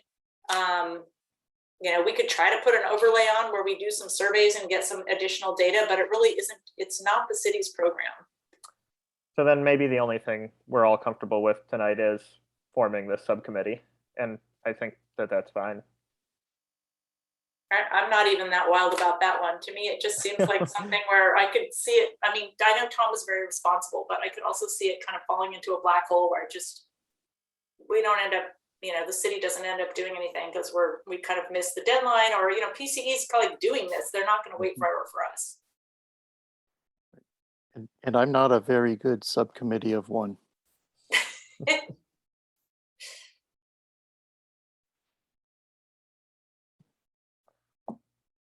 Well, all right, we have a number of motions on the table. Is anyone going to second any of them?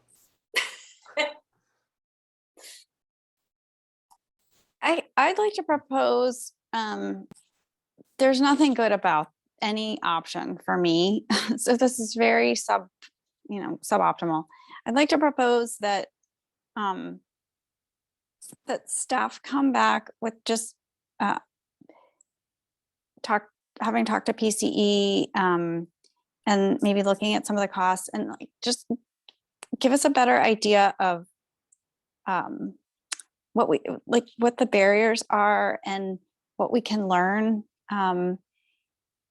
by offering, if it's money. I mean, what I'm really, the goal here is we want way more multifamily charging in Menlo Park right now. Right now, the landlords, it's a landlord's market and they don't have a lot of incentive to add this. So like, how are we going to work through that? That's ultimately what we want to do, is try to get more charging. Janelle would say, and I agree, less gasoline being used. And so that's the goal. And so how can we learn as much as possible in order to get to the goal? And I guess I just would like staff to come back with a little bit more fleshed out, you know, where are we headed here? And yeah, I guess that would be my request. Would that need to be a formal motion, or could we simply, maybe I should have asked this an hour ago, could we simply decline to have any motion tonight? Yeah, I think you could just table the matter to a future meeting. And as I've indicated, you know, won't be bringing it forward to council on December 7th, but, you know, we can certainly pick this up December, January timeframe. And that might actually work better for PCE too, because they've got a pretty packed kind of task up until the end of this year. So, you know, I think the stars might align in that respect. But I appreciated all the feedback from all of the commissioners on this, and Candace as well. I know she appreciates it because we want to get it right as well. And we want to make sure that we're answering your questions before we go to council on this. And hopefully like we'll have a, you know, a dynamo kind of program, or figure out like what else might be needed, and to get, you know, our resources aligned and understand the constraints. So. Well, thank you very much, Rebecca and Candace, for your tremendous patience with us on this matter. So then is any motion, is it a motion to table this matter, or No. do we simply say we table it? Yeah, we All table right, it. Okay, I thought I saw Tom's hand up, but it is down. So if no one Yep, has I anything was else to add, then let's table the matter for now and close it out. Right. I was just going to say that I think that we've done what the agenda said, which is we reviewed it and discussed it. Thoroughly. Yes. Yeah. All right.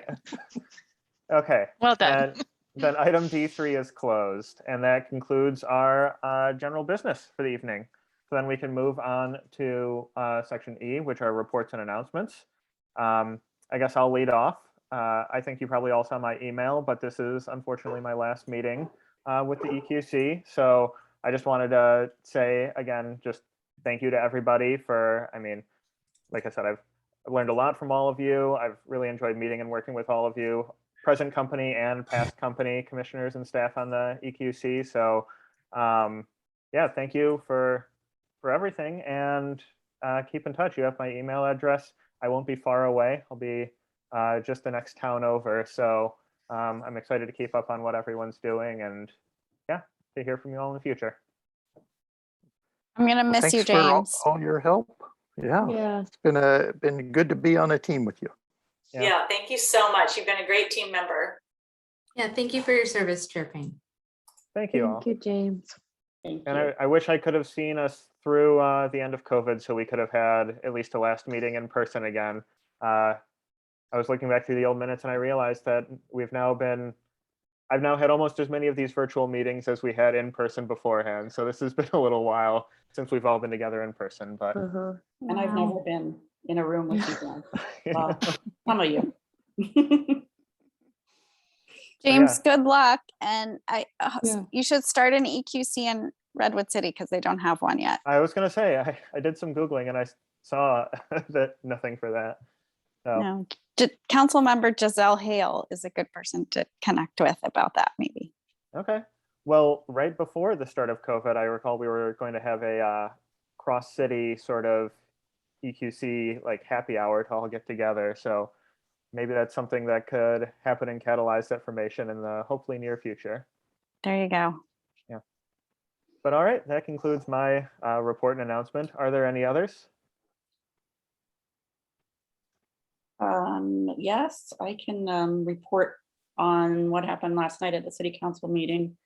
Other than Rebecca handled the main part of the presentation, but as far as gas leaf blowers went, there was basically, it came down to the council was pretty convinced. I think that that there were quite a few public commenters who spoke to the issue of human health and the dangers that the gas leaf blowers present, especially to children. There were two pediatric doctors from Stanford who spoke, and I'm not sure if this is was appropriate for me to characterize the council's position, but they are concerned about enforcement issues as well, and Councilmember Mueller in particular is concerned about the fact that there were no gardeners, local gardeners, who were canvassed in the preparation of the report. And so they have put it off in order to have a study. They're going to have a study session in which they want the stakeholders, the gardener stakeholders, to come forward. And I believe that they're going to want, they didn't actually refer it back to the EQC, but I think that they're going to want to hear more about enforcement and how other cities have managed to have a ban and make it stick, or whether they haven't. No city has been able to do that. They'd like to know that too. So that's where it's still in limbo at the moment. And I'll answer any questions about that if anybody has any, but otherwise that's my report. I have a quick one.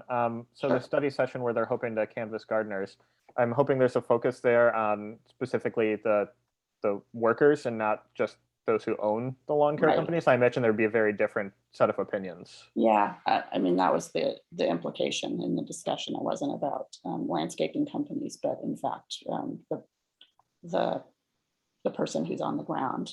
And particularly, they're concerned about the low income person who depends on the gas leaf blower for their living.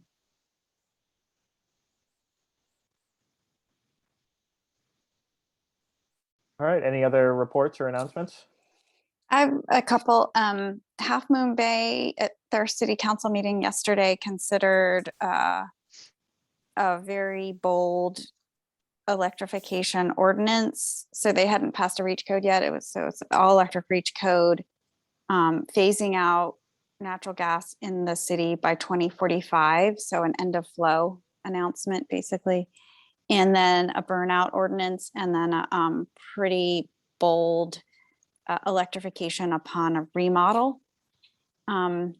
They passed 3 of the 4, and the thing they didn't pass, which has been delayed for now, was the burnout part. So the existing buildings, but the other pieces were very strong. So it was, for me personally, it was disappointing, but because they didn't include the burnout ordinance part, and that would have been the first in the country.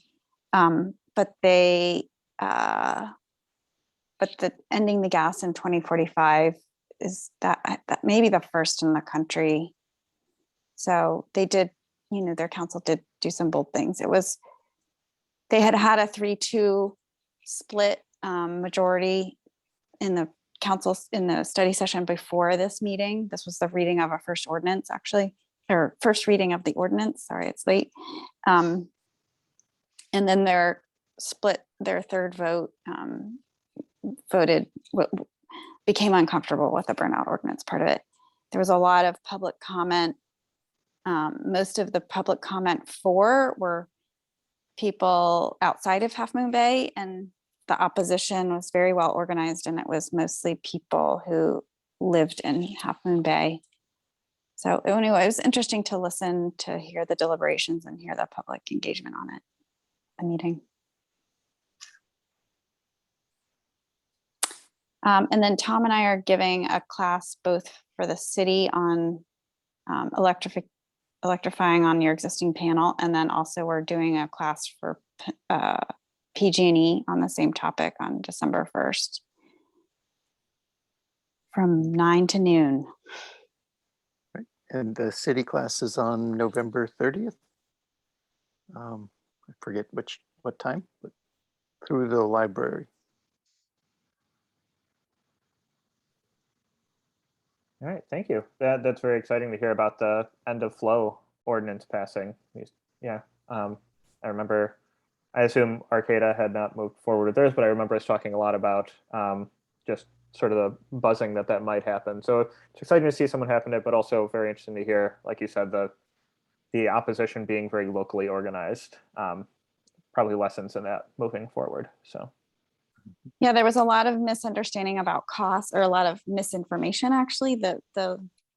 Some local groups, the real estate agents, actually had organized and put together their own estimates of the cost to electrify a building, and had come out with like $120,000. So anyway, people were just throwing around these huge numbers, and I think the council got scared, even though those numbers they're not accurate, but council got scared. So. Any other reports or announcements? So just to follow up on the council's decision regarding the patrol vehicles. So they actually went ahead and approved the purchase of 3 Tesla patrol vehicles to pilot. So that was a change from the EQC meeting, just after some discussions of kind of like how long it takes if the vehicle breaks, or we wanted to make sure we can continue on with the officer trying out the vehicles in a continuous kind of fashion. And if all 3 vehicles are somehow, not in circulation, then that's a key data point as well to understand like how long it takes to repair these vehicles. So we're really looking forward to that. So thank you for all of your work and deliberation on that to advise the city council. I think it was good. The vote was, I believe, 3-2. So it was kind of the issue that we were just talking about in our last agenda item as to like, okay, the amount of money for the innovation moving forward to address climate action plans. So it's kind of trying to really balance those out is what I observed from the city council. And then I'm going to send you all a link. Got a lot of to-dos on my list, but there is a survey that we've put out for building electrification. So it was mainly targeted for building professionals in our building permit system. So just asking them what the barriers are for them incorporating electrification in their projects, but also kind of what would motivate them to even include it. Would it be an expedited permitting process? Would it be zero fees? So we can get a better handle of, how to remove the potential permit barriers, and also figure out like what other factors might be, might we have levers on as a local government to address. But it also did go out not just to the building professionals, it went out to those who subscribe to our city listserv. So there's quite a robust amount of folks that have received it. And I didn't realize this, but they also received text. So they actually got a text with, "Thank you, Commissioner Gillard." Because I read the email that you gave me, I didn't realize that they were getting a text. So that was totally new to me, and that was exciting. And then, as Leah mentioned, we presented the EQC work plan last night to City Council. They approved the work plan through 2022. So you are free to continue the work that you've been doing, the great work you've been doing. They asked a couple of questions about heritage tree, not heritage tree, but more of, is the commission going to be considering like, a baseline of urban canopy? And so I did brief them on what your tasks were. And so there does seem to be interest, and actually on some of our future agenda items for early 2022, it's looking at the implementation of the heritage tree ordinance, and the other fact, we normally get the annual report from the arborist. Actually, and I regret to report that our arborist, Christian Bonner, has taken a new position. He's working for Open Space District. So the Peninsula Open Space District. Sorry, I live in the other county too, so sometimes I get them mixed up. So I don't know if we'll be able to bring it forward. So I'm trying to, figure out who can step in and provide you that information. So that went really well last night. So they're very proud of the work that you're doing. They know it's a lot. So there was a lot of appreciation expressed. So I just wanted to pass that along to all of you. Thank you. Yeah, that's great to hear. Any other reports or announcements? It doesn't look like it. So, I thought originally my parting gift to you all would be the shortest meeting of my tenure, but doesn't look like it. Another long one, but we adjourn at 9:50. Thanks. All right. So much. Thanks, All right. James. Thank you. Yeah. Thanks, Good everybody. night. Everybody, All right. bye. Bye-bye.